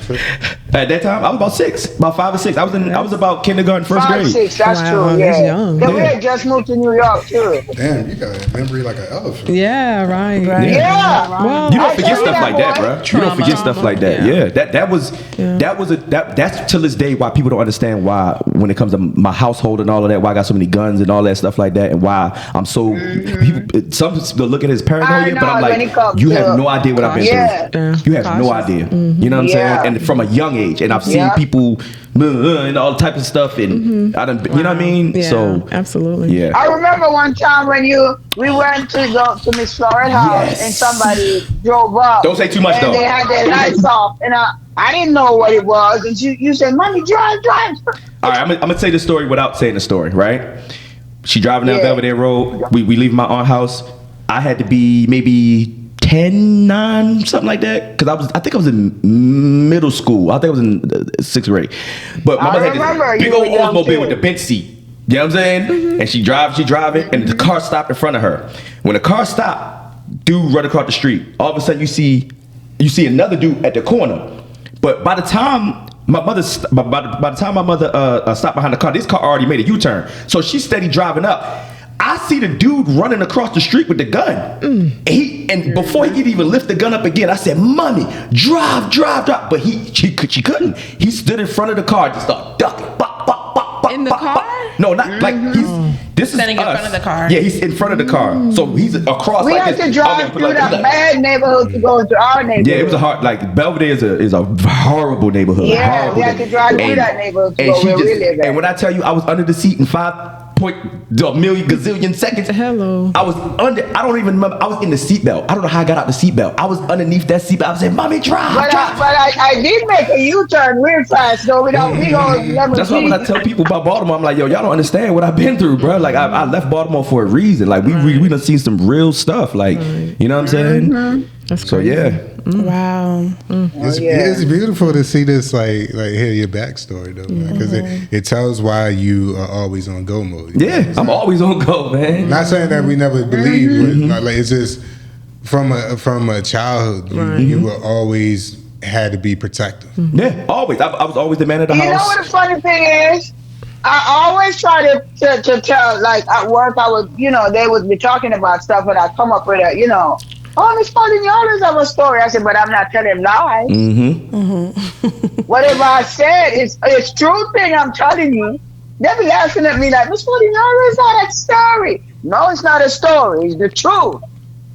You know what's so funny is Tristan says the exact same thing. He's like, "My stories are absolutely real. Like, I'm my story." Yeah, it's not like I want these things to happen to me. You know what I'm saying? It's not a story. It happens. Ain't no story. It's just amazing that you can remember. Yeah. Like I was 5 and 6. In so many words, I'm like my mother husband in so many words because I was always right there. Right. Like no matter if bills is messed up, whatever, I was the one that knew about it. You know what I'm saying? No matter what. Like I'm waiting for you to come change these light bulbs right now. I gotta drive 4 hours to go chase them. My brother lives 20 minutes away. I gotta drive 4 hours. This happened before. He was just here dropping off his daughter. You see what I'm saying? But you gotta drive 4 hours to come here. Change the light bulb. You're that child. Yes, I'm that child. I'm going out there with bad brakes, everything. I told you, secretary. Yeah. Defender. Yes. Showed up. Oh man, I love it. Do you feel like your relationships have shifted the older your kids have grown? Like, how do you feel about the shifting of you guys' relationships? From 1 to 5? Well, from when they were kids to now, like, what's your thoughts of that relationship shifting? Well, the younger one, I don't think he understand me. Like, he know I'm his mother. I don't even think he know my real name. He saw the later part of you. He had because he's young. He what? Yes, 22. he don't really. I'm 38, so he like, never come up in the bad situation. No, he didn't. No. Nah, he didn't come into the struggle. Yeah. He's the golden Yeah, child. he had his own room, all types of stuff. Like he didn't come in and had to sleep in the peed up bed and all. He had to, you know what I'm saying? He don't had know to. anything. Who's the youngest one? My youngest brother. He ain't never been to the struggle like that. Hell no.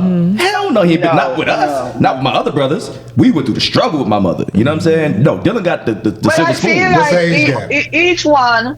I feel like each one of them, we all have different bonding. Me and Tristan, I'm telling you, they always say Tristan is my favorite kid, but I don't feel like Tristan is my favorite child. I feel like Tristan understands me more than all the other ones because we have been through so much.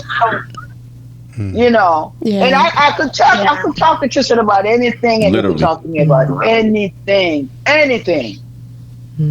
That's beautiful. Anything. So Tristan is a mama's boy. He's a mama's boy. I wouldn't say that.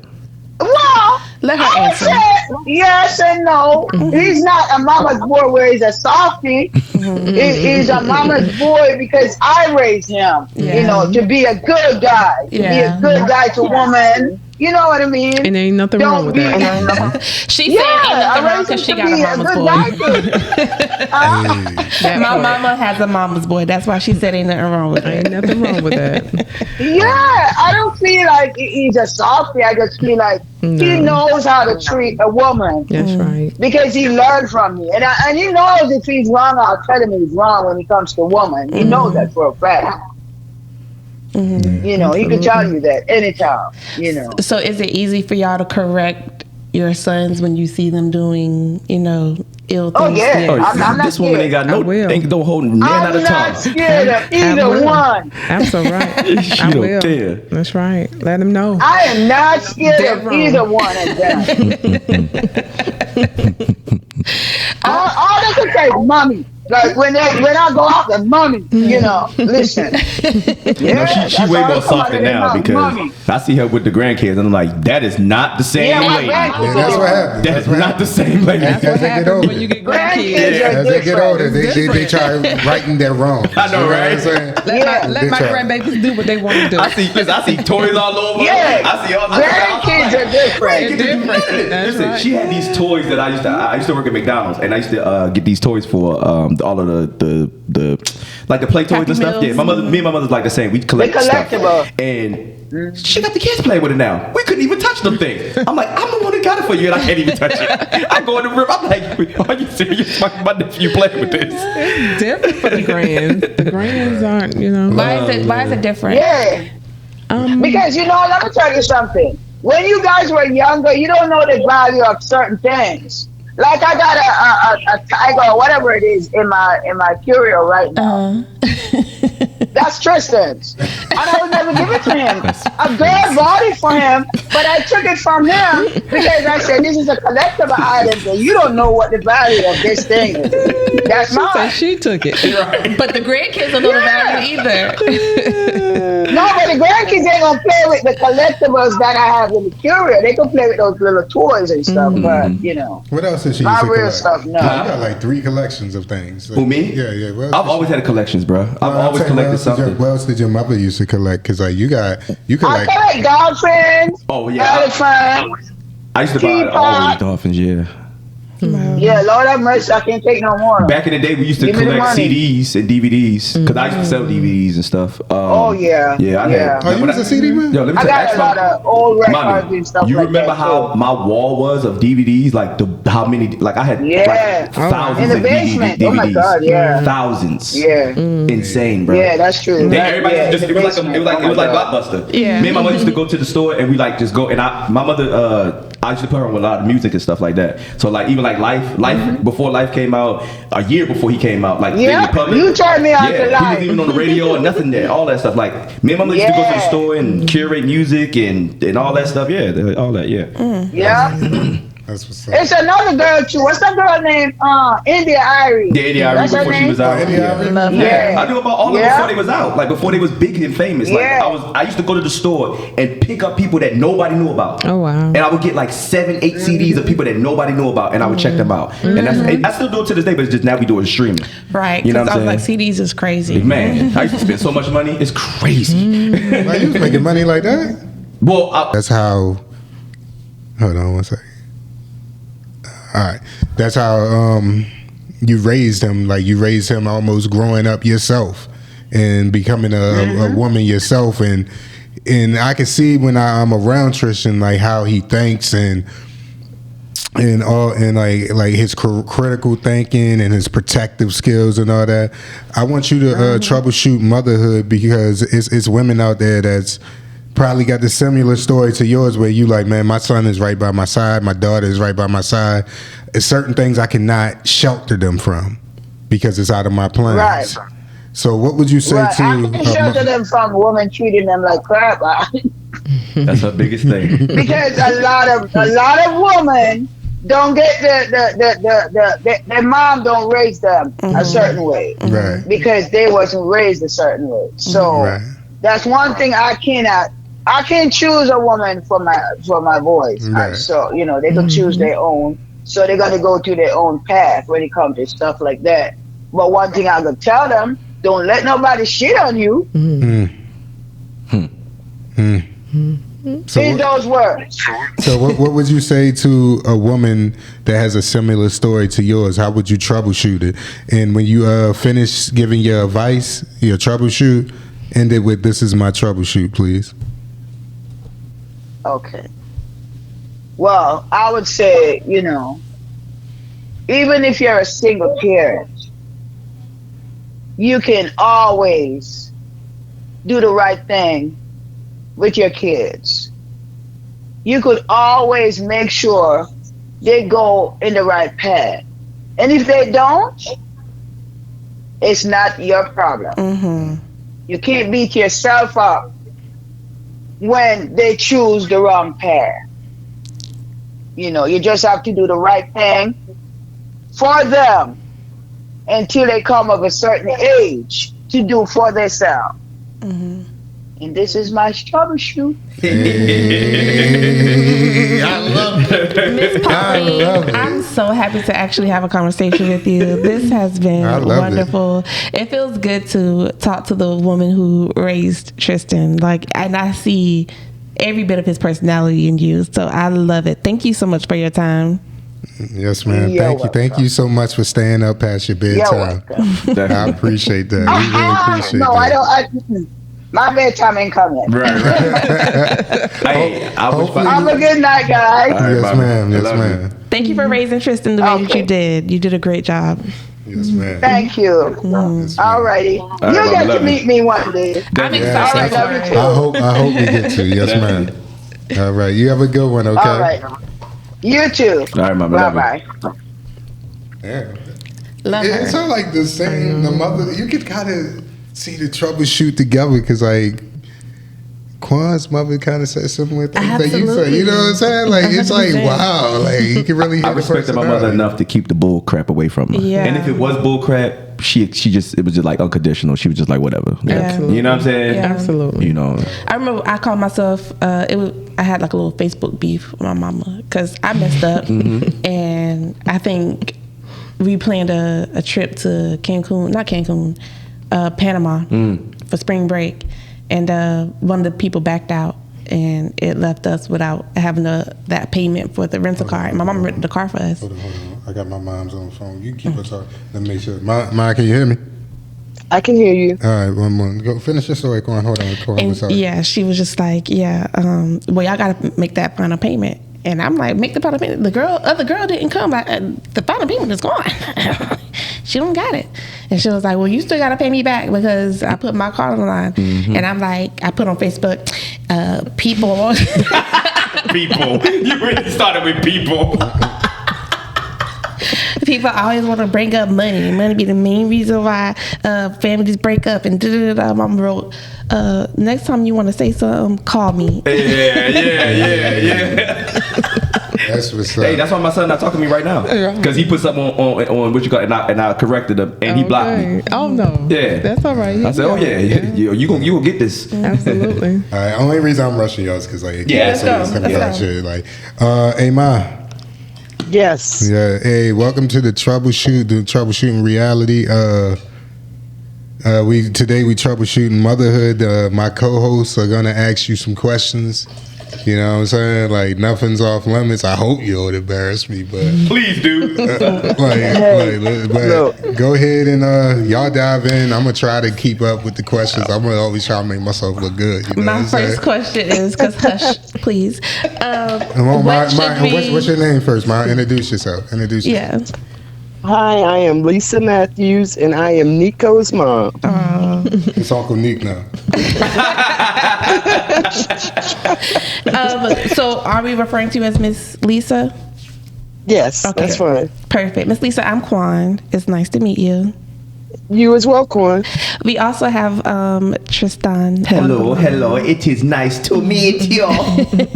Nice to meet you as well. And we have my mother on the line as well. She goes by Pat. Hello. How are you? How you doing, Pat? I'm well. Put the deep voice on right there. Hey, she fine too, man. Oh my gosh. Oh, my mama big girl. Shit. Oh man, that's funny. Okay, so now that we're all acquainted, Miss Lisa, what is one of your proudest? Let's go positive. What's one of your proudest moments about Nico and raising him? One of my proudest moments about Nico is Nico was always. Let's have a meetup. Let's talk this out. I love that. So my second question is, how was Nico as a child? How was his personality? He was really lively, and he loved music. He always wanted to rap. He wanted to be a rapper. So because he liked music so much, that was my way of soothing him. So from the time he was like 2 months to 4 months, he sat in a carrier in front of the TV and watched rap videos all day long. That was the only thing that would keep him quiet. That's so funny. You're a rapper. At heart. That's why we got the freestyle sessions. I'll be serious. Sometimes y'all be doing. I'm like, okay, I'm really gonna spit some bars. He's locked in on our freestyle session every single time. Hey, man. So tell me a little bit about your backstory, so like they can start getting an image of like what our family is kind of like. Okay. I am the youngest girl of 8 children. I wasn't raised by my mom and my dad. I was raised by my aunt and uncle, along with one of my sisters and one of my brothers. So being a baby girl, I was really spoiled. You know, from the time I can remember, I had 2 birthdays. I went over my grandmother's house every morning for breakfast because she fixed me breakfast before I went to school. I was just really spoiled. But being raised by my aunt and uncle, I was also really sheltered because I was brought up old school. Got to be in the house before the light turned on, and you know, you got to sit on the step at a certain time, and you couldn't go here and you couldn't go there. So when I matured and became a young woman, you know, there was some things I wanted to do. I wanted to be a little wow. I wanted to do my thing. You know what I mean? Because all my friends' mothers were a little younger, and they were experimenting with things and doing things that I wasn't able to do. So when I finally raised up off that step, I raised out. You went in. Yeah, I went in. What city was this in? Yeah. What city was this in? And excuse me? What city was this in? Annapolis. Okay. We're born and raised in Annapolis. Okay. Yeah, Annapolis, Maryland. Wow. Nico's a Maryland boy. 4th Ward. 4th Ward for life. Did Nico ever have any rebellious moments? Oh, absolutely. Absolutely. Y'all, if you know Nico, you know Nico, he'll buck on you real quick. I ain't seen that side. Oh, you ain't seen that side yet? No, I'm real mellow until you come from. He's staying firm. I'm gonna say it this way: he's staying firm in what he believes. As he should. So, sometimes everything he believed wasn't the right thing. We've been through that. so we bump heads a few times, you know. But that's normal for parents and kids. But there were some activities in my life that caused him a lot of grief and a lot of pain. And he reacted to it. Tell the Cumberland, Maryland story. If you feel comfortable. Tell the Cumberland, Maryland story, the one that meets you. Which Cumberland? Say it again. The Cumberland, Maryland story when the knock on the door. Oh, like that tells our relationship right there. Okay. Like I said, when I got up off the step, I got into some activities that wasn't legal. And I liked the lifestyle, and I got hung up in the lifestyle. And unfortunately, my chum got hung up in the lifestyle as well. Because they were with me. And we were living in Cumberland, Maryland. And as Nico told you, I have a different, I have an alternative lifestyle. I ain't tell him nothing. Well, I just told him. So, doing the activities I was doing, our house was raided. And Nico and his brother, Nico was about... Meet you wasn't there. It was just me. Yeah, but I'm getting his age anyway. I think Nico was about 7, and his brother was 8, because they're close. And the police hit the door, and they did their little raid thing, and Nico was scared, like a child would be. Absolutely. And he wanted to be close to me. And I was trying to get rid of what I needed to get rid of, and he was on my hip. You know, and I'm trying to... you ain't even telling me right. Like, it was a knock at the door. You know how the cops do. They go, do, do, do. And my mom just got done serving, and it's a party upstairs. Like, they doing their thing in the room. And I run upstairs. I'm watching, like, BET or some shit. I run upstairs. I'm like, Mom, somebody at the door. So she comes out, and she's like, all right, cool. She walked down the steps. Once we get to the door, they take the knocker and they go boom. And they open up the door and the hinges is off. Mom started dipping up the steps. I'm looking back. I'm like, you running? I'm running with you. So she's running, and I'm going to let you finish the story, because we got to the bathroom, and that's when I like everything. I'm traumatized to this day. I'm like, I don't remember that. But I do remember you going through your pockets and tossing everything in the toilet. I've been in 3 raided houses, by the way. I've been in 3 raided houses, but because Marcus got the house raided a couple times. But you was emptying out the dope in your pockets. You over there throwing it in the toilet, and you like hurrying up flushing it. And I remember a cop saying to me, "Shut the fuck up." And I couldn't look. Like, and in my head, I couldn't look. But my mother said he had the pistol right to my head, saying, "Shut the fuck up." Oh, wow. Yeah. What? Well, in Cumberland, Maryland, they're not racist. friendly with our type of people. Oh, I know. I'm from Baltimore, so I know. And I was doing a legal activity anyway, so I was wrong. And I'm sorry I put my kids in that position, but everything he said was true.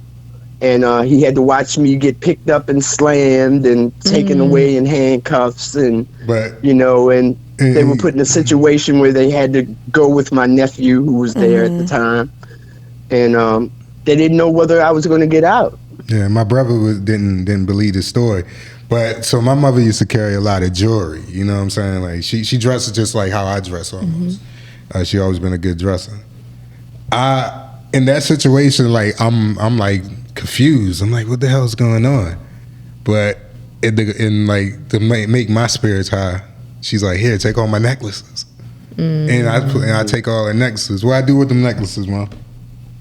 I don't even remember, Nico, but I wanted you to have something so you wouldn't forget me. I gave them all to my girlfriends. Oh, thank you. Oh, man. Now, And they Nico. were nice necklaces. They were, Now, Nico. I always been a sweetheart, bro. You know what I'm saying? Now, Nico. That's wild. Mama changed the way. That's wild. That had to be scary in that moment, and to even witness the police be so, and regardless of what you were doing, they had no business reacting to a child that way. Child, a baby. Did they think he was in on it? Like, Right, like what the heck? They didn't think he was in on it. It's just the color of our skin. That's what I was gonna Absolutely. say. You know what I'm saying? Unfortunately. There's no respect for that. And also tell them about your sexuality. That's why they probably was doing it. You was a black woman with a beautiful white woman. Well, I've had a lot of beautiful women. Come on, Mama. Yeah, but at the time, we were doing quite well. You know, I mean, the money wasn't legal, but we were doing quite well, and they didn't take too kindly to that. You know, Okay. and so how old were you, if you don't mind me asking, when you had your first child? I was 24. Okay. And how many do you have? I have 2. Okay. I Okay, have so 2 Nico, sons. his older brother. Yes, Okay. but like I said, I was spoiled and I was sheltered and I was running wild. You know what I mean? And I was funning with my girlfriends and I was having a good time. And I thought when I had my children that everything would change. But what I didn't know was it didn't change me. Wow. Yeah. In what And way? it took me years. It took me years to get to the point where I really realized that now I'm a mother. Yeah. Yeah, because having children don't make you a parent. Absolutely. It's taking care of them and providing for them and being there when they need you. Speak, mama. That's what makes you a parent. What was You that know? moment that you started feeling like a parent, or that you knew like, okay, this is the path I need to go to be the parent? When I started seeing the looks in my son's eyes and when they started having kids of their own. Because now I'm not just their parent, I'm somebody's grandparent, Yeah. Wow. you know? And it's a generational curse, you know, because I'm not the only person in my family that's had this kind of lifestyle. You know, it ran through my family, but I wanted to stop running with me. Yeah. Absolutely. So did you want to be a mother when you had your first child? Make her happy. I had the sex to make me happy, but you know, when I found out I was pregnant, there was no way I was going to give him up. Yeah. Right. Yeah. Yeah. Right. But Wow. look, that's the best thing that ever happened to me, both of them, because they are good guys. Right. And I understand why people say it take a village to raise some kids, because it does. Because I had a village. Thank God. I had a village. And there are 2 guys that I would like, even if they weren't my sons. Absolutely. That says a whole lot. Because, you know, the type of man you put out into society is very important, you know. Yeah. So that's Because big. they're everything I am and everything I'm not. Yeah. Nico, what's one of your proudest moments about your mom? Proudest moment about my mother. I always loved that my mother, she could go from nothing and then end up with like everything. You know what I'm saying? Like, I remember us, like I told you, we had no lights on a couple times, you know what I'm saying? And it was just like my mother was always a hustler and she could always figure it out. And I was always proud of the respect men gave her and they gave my father. Because like, first thing you hear when you go into Annapolis in the 4th Ward is you hear her name. My father was from another hood. And they be like, Lily ain't no chump. And like when you hear Lily ain't no chump, it's like when you hear your mother ain't no chump, you just like, yeah, she yelled at me, so I get it. But when you start hearing like, oh, she beat up 3 girls in the house, like damn, she did. And then like when you hear her punking grown men, it's just like, why they scared of her? Like, she come in the house yelling at me. I'm sitting there telling her I ain't doing it. And then you go outside and you hear a grown ass man say, "That's Lisa's son right there," and they like, "Lisa, your mother?" And they like, "Yeah." And then you see that skull on their face, like, And it's like, what she do to you? And then when they hear my father's name, it's like, boom, like this little boy crazy, but I ain't turn out like my brother Marcus. But I don't know what you did in the streets, but them men loved you. I don't know, like I think you had a good heart or something, because they was like, hey, yo, I made so much money with your mother. She stood on business. Right. Well, the type of business I was in, you had to carry yourself with respect and not back down from no one. Yeah. And I can so tell. I did what I had to do. And I can tell you instilled that in Nico as well, because he's definitely someone who's going to say how he feel, you know, and put it on the table. So I know. I love him for that. yeah. Hey, he just don't put it on the table with everybody. He put it on the table with me too. You know, Always has. Yeah. Yeah, me and my mother always didn't have a good relationship. Like, I think we're so similar that we used to get into it. Like it was point of times where, like, you know, Step Dukes used to come downstairs and You remember when I first got graduated from high school and Kenya put me in the house with y'all? We couldn't see eye to eye for nothing when I was working at Kmart. Why was that? Why we couldn't see eye to eye? My mother thought I was partying. And don't you know, like, when you graduate from high school, you know you ain't doing shit. I ain't in college. I'm like, I'm trying to figure it out, but in your mom's eyes, if you're sitting on the couch, you're not doing nothing. So I'm going outside. Right, and what's outside is my homeboys smoking, drinking, doing drugs. I'm not hanging out with them. I'm hanging out with the ones that are doing jobs and stuff. But every now and then, you always got to keep, in my mind, you always got to keep a friend that's in the street. So you're not so naive what's going on. So when I go out the house, I'm with the homeboy that's selling drugs. But I'm really going to my homeboy that's the good guy. Mm-hmm. And when you're not in the house and you're making minimum wage and you coming in late hours of the night, you look like you're partying. But the whole time I'm just trying to just stay out her face so she can see that I'm trying. Right. But when I knew you were trying, Nico. I knew you were trying, but I also knew you were partying too. I wasn't really. You know, because I was that age. I was that age one time. You know. And I was okay because you were always had a good work ethic.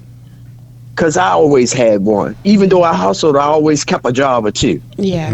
You know? So I was proud of you. And then especially the day I got into an argument with my dealer. And you confronted him at 16 years old, back up off my mother. Wow. Yeah, I remember that. How did that make you feel? I was so proud of him. I was scared. I was scared, you know, because even though my reputation was good, this dude was dangerous. And I was raising my voice. And I was scared for my son, but I was able to smooth it out. And he was like, I respect him. I remember that because Kenya told me, like, you got to go apologize to him. Because I wasn't being nice when I said those words. I was like, I walked up to him and I was like, hey, yo, you serving my mother? And he was like, nah, I love your mother. And I was like, get the fuck out the car. I'm going to beat the fuck out you right now. And my homeboy sitting there, like, looking, and they like, yo, what the fuck is he doing? And I'm like, yo, I got this. And, like, that's when you, like, hey, what was his name? We ain't give a name. Yeah, don't give out his name. Don't give out his name. But anyway, and he was just like, this is my son, calm down. He was just like, he pulled me to the side and was like, look, I love your mother, and you can't stop what's going to happen because she going to do what she going to do when you walk into the house. Oh, okay. I was trying to get what you were saying. So he came to drop something off. My mother, I don't know if you want to tell your story, Ma. I don't know if you want to put I don't have no shame in my story. My story has gave me my character. That's right. So my mother, that was my pride in life. She hustled, but she also used. Okay, I understand. So okay, I was just trying to get the understanding why you were saying that. Yeah. So in my eyes, like, I'm not thinking. I don't know the crack game. So I'm thinking, I see a big car, bald head dude, shades on. It's nighttime. My mother's at his passage. She's in his window. You know the deals go like this. They go like that. Yeah. So I'm thinking he's there to, you know, and like he's raising his voice and stuff. And like my brother Marcus is like one of them guys that stand on the corner and he yells at fiends and stuff like that. He's that type of guy. Like you owe me money. Like he's gonna install fear around the neighborhood. So I'm thinking that guy's doing that to her. So I'm running and like I'm running up and I'm just like, hold on, this ain't gonna go down. Like protecting your mom. Yeah.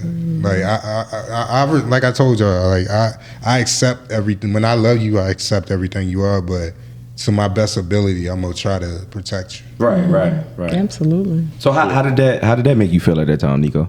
What, to stand up to her? Yeah.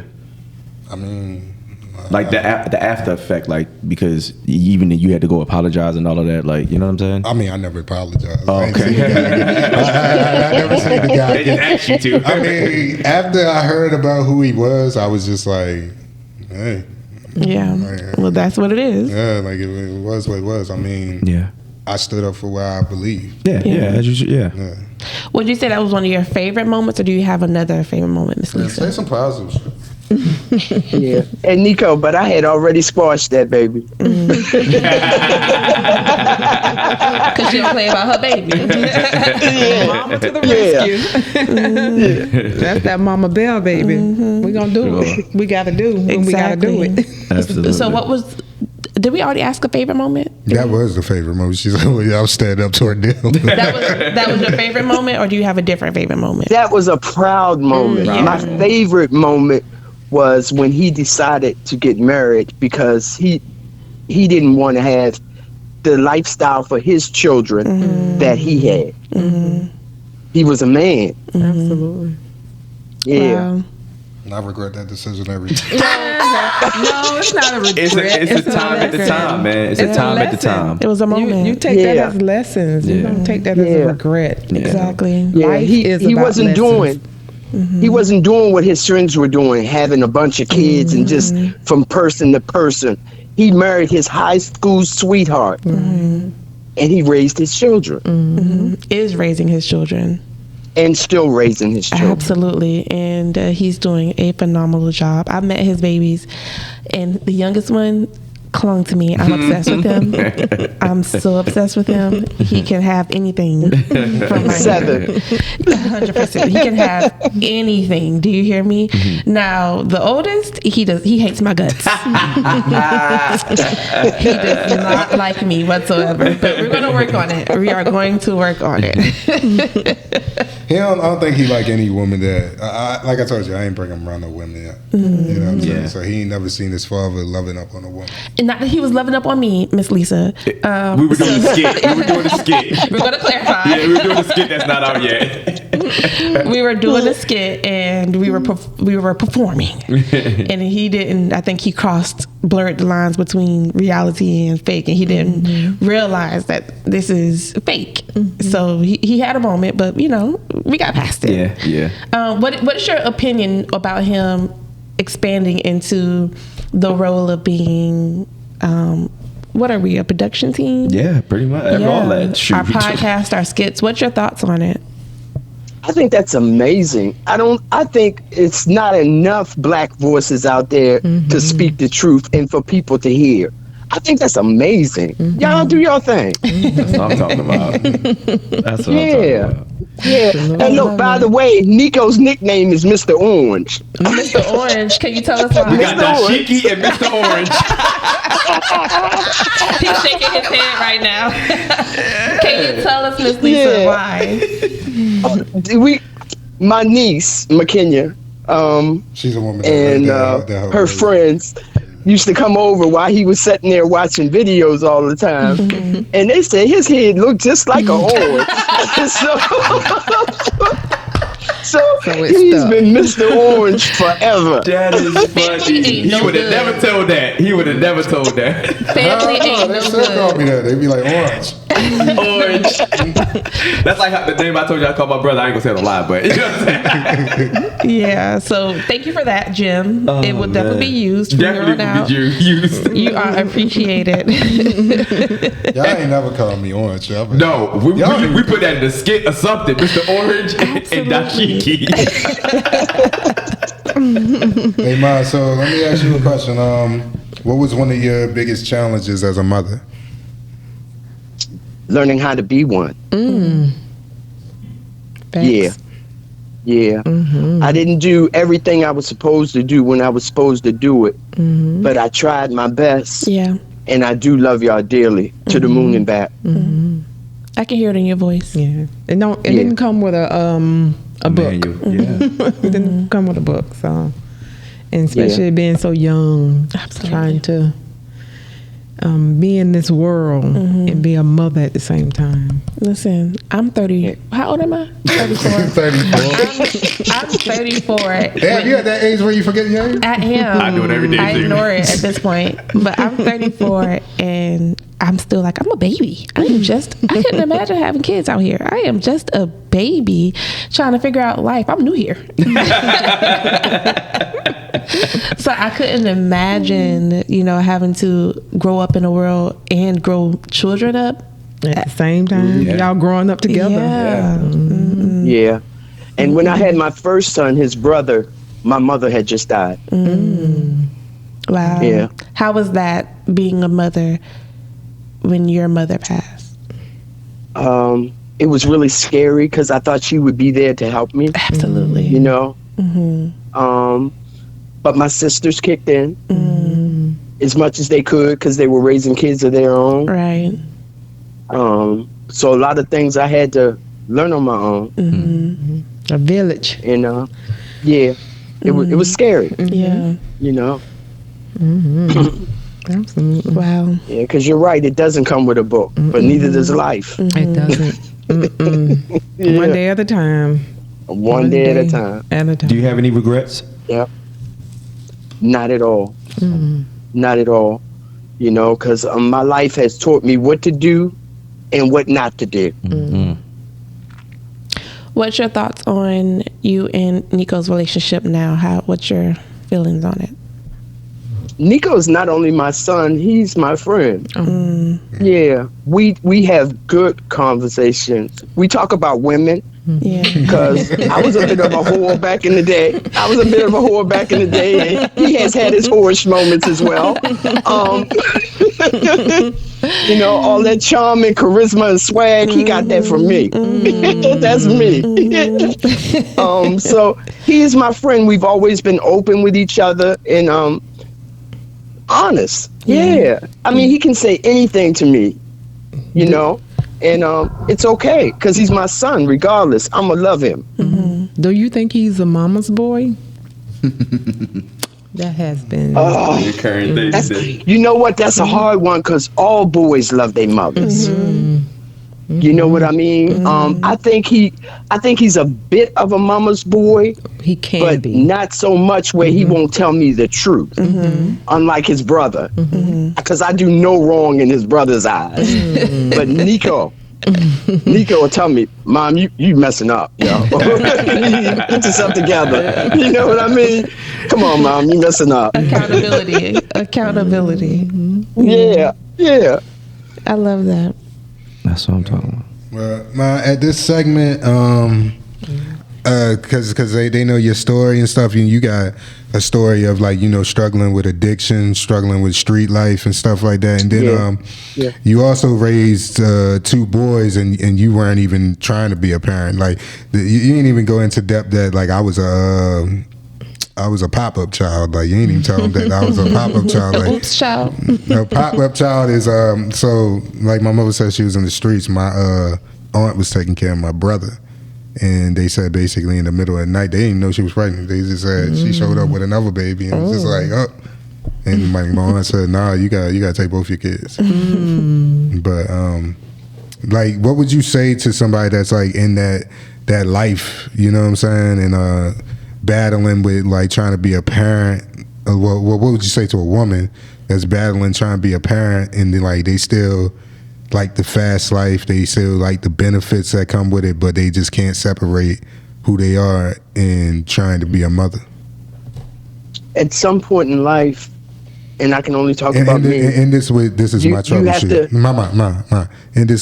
is my troubleshoot at the end. Okay.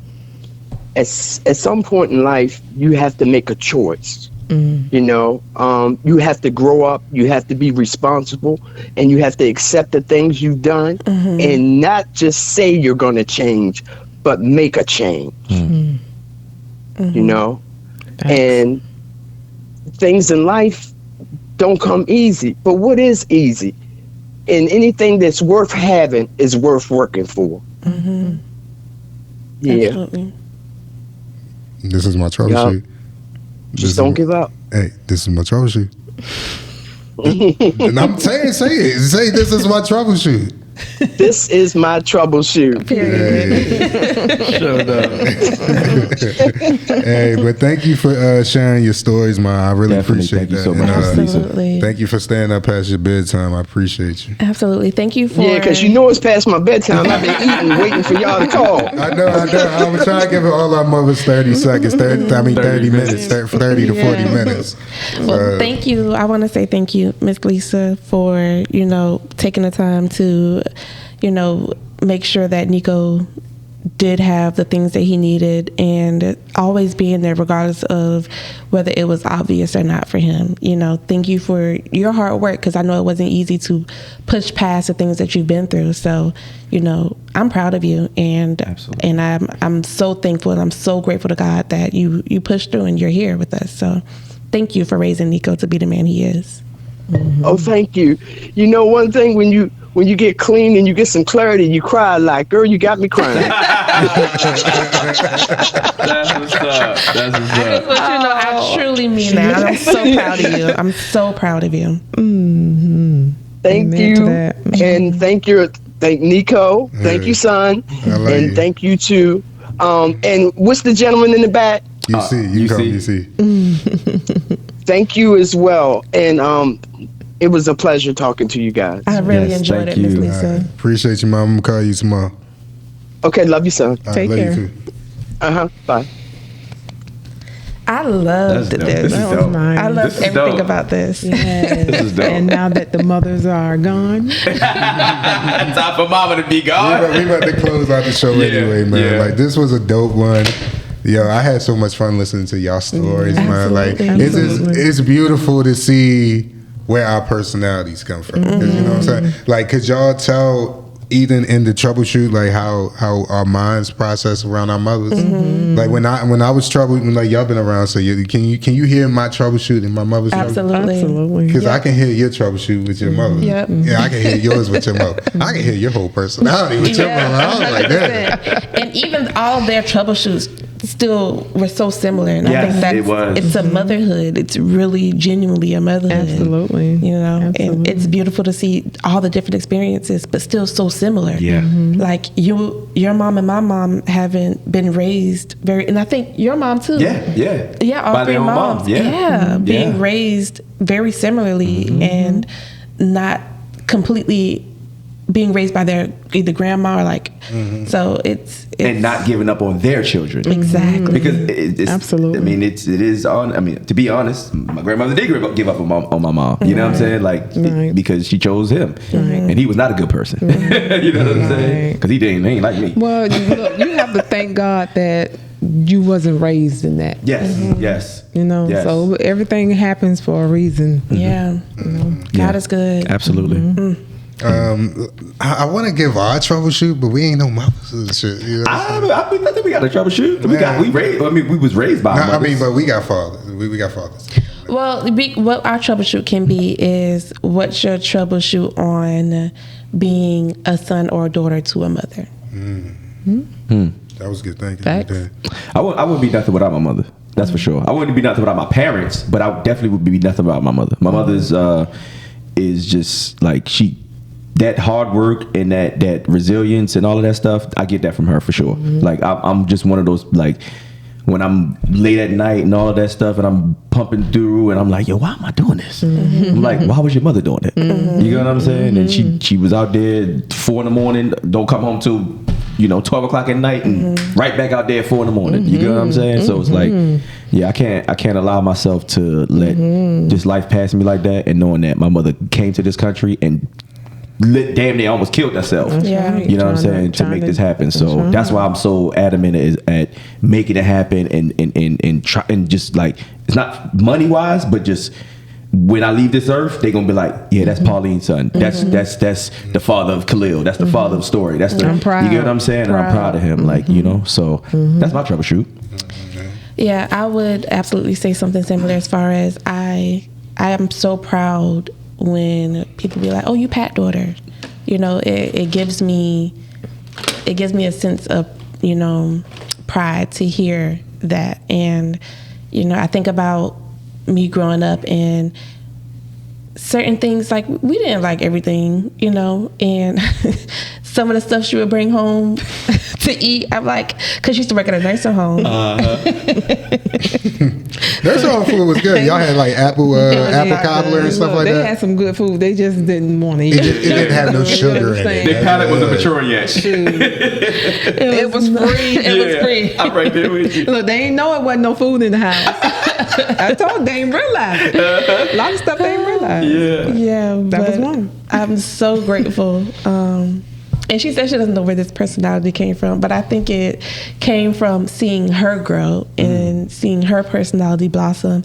And it gave me comfort in knowing that my personality could blossom and I could be me out loud. And I don't have to shelter who. No judgment. Yeah, you know. And I love that because I see it in my niece. And she never had to go through a quiet phase because she sees it in us so loudly, so early on. You know what I mean? So it makes me happy to see that our patterns are changing and we're changing for our future, you know, family members. So thank you for being a leader and thank you for, you know, showing us what we could be, even though you didn't have the best example. So yeah, thank you. That's my troubleshoot. To be a what was the troubleshoot question again? To how to be a better son and stuff like that? Well, no, yeah. Being a child of a mother. Being a child of a mother. Honestly, because me and my mother went back and forth a lot. Like it was times where I wasn't even talking to her. You know what I'm saying? But like, you know, through all the tragedy and stuff like that, and like the hard times, at the end of the day, like you can get advice from anybody. But it's something when your mother speaks, it's a song that your heart hears. You know what I'm saying? It's like somebody could say something. I could be like, yo, I'm going through this. Or somebody could say something, but it's like in her voice is just like, oh, you understand me. It's like it just makes sense. Like this song is familiar to me. Like when I talk to my mother, it's like no matter what happens, and I'm venting, it's like I get clarity out of that. I don't walk around being like, God damn, like this is hard. It's like I get clarity, and like and we can say some deep stuff on the phone. We can be going back and forth saying like this is what you need to do, this is what you need to do, but it's like we laugh at it. And honestly, I can say this: you only get one. You only get one, and like I know everybody can be like, well, you got a stepmother, you got this. When it's blood involved, you only get one. And you have to accept who you don't have to, but it's easier to accept who they are because your story is written in their DNA. Yeah. And what I would tell somebody, because I'm telling you, when me and my mother get into it, we get into it. And I would tell you, like, don't let your frustrations like ruin a relationship that could be the answer to your life, because when somebody passes, you're gonna have all these thoughts that you could have said and what you could have did, and last thing you want to do is have resentment, and then tragedy happens, and now you have regret. So I would just tell you, like, yo, have those uncomfortable conversations, and tell them every day, even how you feel, even if you feel like it's not a correct thing to say, because they may understand what you mean. Like y'all speak the same coded language, because that's where you come from. Absolutely. So that's my troubleshoot. Have them uncomfortable conversations so you can get to the good love. Period. Facts. It was a great episode, guys. Excellent Good episode. job. I could probably say this is probably my favorite one. Yeah, I got all the feels out of this one. This is probably my favorite one. You definitely teared up. Were you already ready? No, I was. Yeah. There was a tough point I was. Yeah. I won't let y'all see that shit. But I don't think we got to ask you, Tristan, before we close out. What are you proud about with your mom? Did we ask you that? Oh, man. No, y'all didn't ask me that. Man. I need to call back on the phone. No. She'll hear this. I'm proud of my mom, period, man. Like, I just know she's gone through some stuff, and she didn't tell you nothing that she went through on this podcast. She kept it cute. Really cute. Yeah. That's why I have a documentary, like, I'm going to be working on my mom, like, because she went through some stuff, man, and it's like, to go through that. Like, I'll give you an example of one story, and I hope she don't mind me telling the story real quick, but she was in a car, and a guy pulled out a MAC 10 on her and was trying to, take something from her, take her, womanhood from her or whatever. And she jumped out the car. My mother got scars all down her arms and all that. She jumped out the car and rolled. Oh, wow. And that's how she escaped that. You know what I'm saying? And it's like being around somebody like that, and then even like y'all hear some of the stories that we done been through. It's like to see she just pulled through, and then she, like, people just see this little lady and they just think she's so simple. Like, my mother been through some shit. Yeah. Like, she, That's what I say. Tell your story. Yeah. Let your mom, so you can know where you came from and what happened. Yes. Like me, I'm lost. It starts with me. Yeah. You know, so tell your story and let others hear Absolutely. your story. Yeah. Absolutely. Absolutely. And that's why I say the significance of our name is because you're the start of our story. Yeah. Absolutely. And I would like to say this about Kween because I don't even think she told you. She said she's very proud of her name.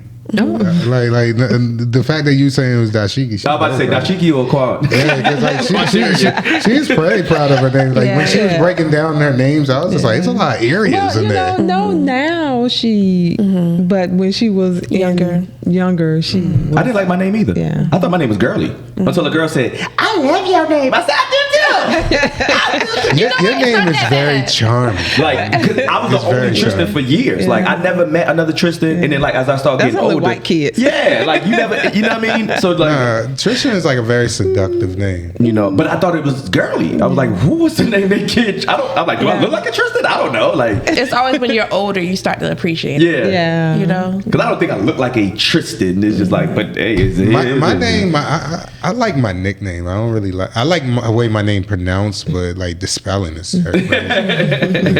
It's crazy. Oh man. But, yeah, Lineage, man. This is definitely, we need to call this lineage or something. Right. Like, Loved it. this was dope. This is absolutely dope. Thank you so much Yeah, for coming. thank you. Absolutely. Yeah, you Thank you stuck for- around. I thought you were going. Hey, but every time somebody get on the pod, they don't leave. I was gonna They say that. always say, "I gotta go." Only because Nigga. I wanted to give the respect that Yeah. to y'all mom that y'all gave her. Absolutely, you know? yeah. And that's why. Thank Thank you. And don't get me wrong, I'm tired. Thank you for your sacrifice, Thank mommy. you so much. This is her. dope. But let's go ahead and say our peace outs. We can start with you, Miss Pat, if you want to say your peace out. My peace out. Like to say your farewell, you can say your social media if you got Oh, my social media. I don't. Well, I mean, I'm on. You don't, I don't even know my Instagram. Do you want to give it out? Or I you don't have to. Okay, you don't have to, though. with, Oh, you know. before I say anything, you did tell me to call you Miss Pat, right? Yes. Okay, just make sure. Yeah. I don't even know my Instagram name. I just click on it. I can dig it. So just Because I've been calling you fine all episode. I'm sure they're like, let me see what Uncle Neek see real quick. Hey, she's fine. stay off my page. Oh my god. Stay off hers. I had to tell my mom, hey, she fine, shoot your shot. So just say your farewells and your name and close it out. My farewells is I enjoyed myself. I am so proud of you guys. Thank you. Y'all are doing a awesome job. Thank you. I said keep it up. Thank you. It's gonna go somewhere. Yeah. I appreciate it. It's going. Matter of fact, it's going somewhere. going somewhere. We're gonna speak Yes. life. Absolutely. Thank you, mommy. Hey, look at you. Thank you, mommy. I can hear the snitch in your voice. Can't you hear the snitch? All right, Kween, or you see whoever go. I let Kween go. Okay. It's your girl, Daisy Dukes, aka Kween, not quite the girl next door. Y'all have a good night. You already know it's my mama's favorite son. It's like, no. Your boy Urben Currse. Ding, ding, ding, ding, ding, ding, ding. And it's your favorite Uncle Neek. Thank you for listening to this episode. If you made it this far, you know I love you. And that's how we're going to end it. Make sure you follow the podcast at Troubleshootin Reality Podcast. And also start paying attention to the skits and the interview. Absolutely. UC works very hard. And I really want to tell you thank you for that, man. I don't tell you every day because, I'm always in fast forward go mode my damn self. And I'm just like, yo, you built this empire too. You know what I'm saying? All three of us, you know what I'm saying? Like, and this is finally the solid team, and we finally getting the attention that we wanted. And we couldn't do it without you. We couldn't do it without you either, Kween. I'm sure y'all can Yeah, this is do a team it without me effort. too. It's a team effort. You know what I'm saying? But We locked in. yeah, and like we're learning, we're troubleshooting this podcast as we go along. Yeah. By the time this time next year, y'all gonna know stuff that y'all ain't never think y'all even know, and vice versa. You know what I'm saying? Absolutely. So Let's get it. Yeah, so we out of here. I gotta pee.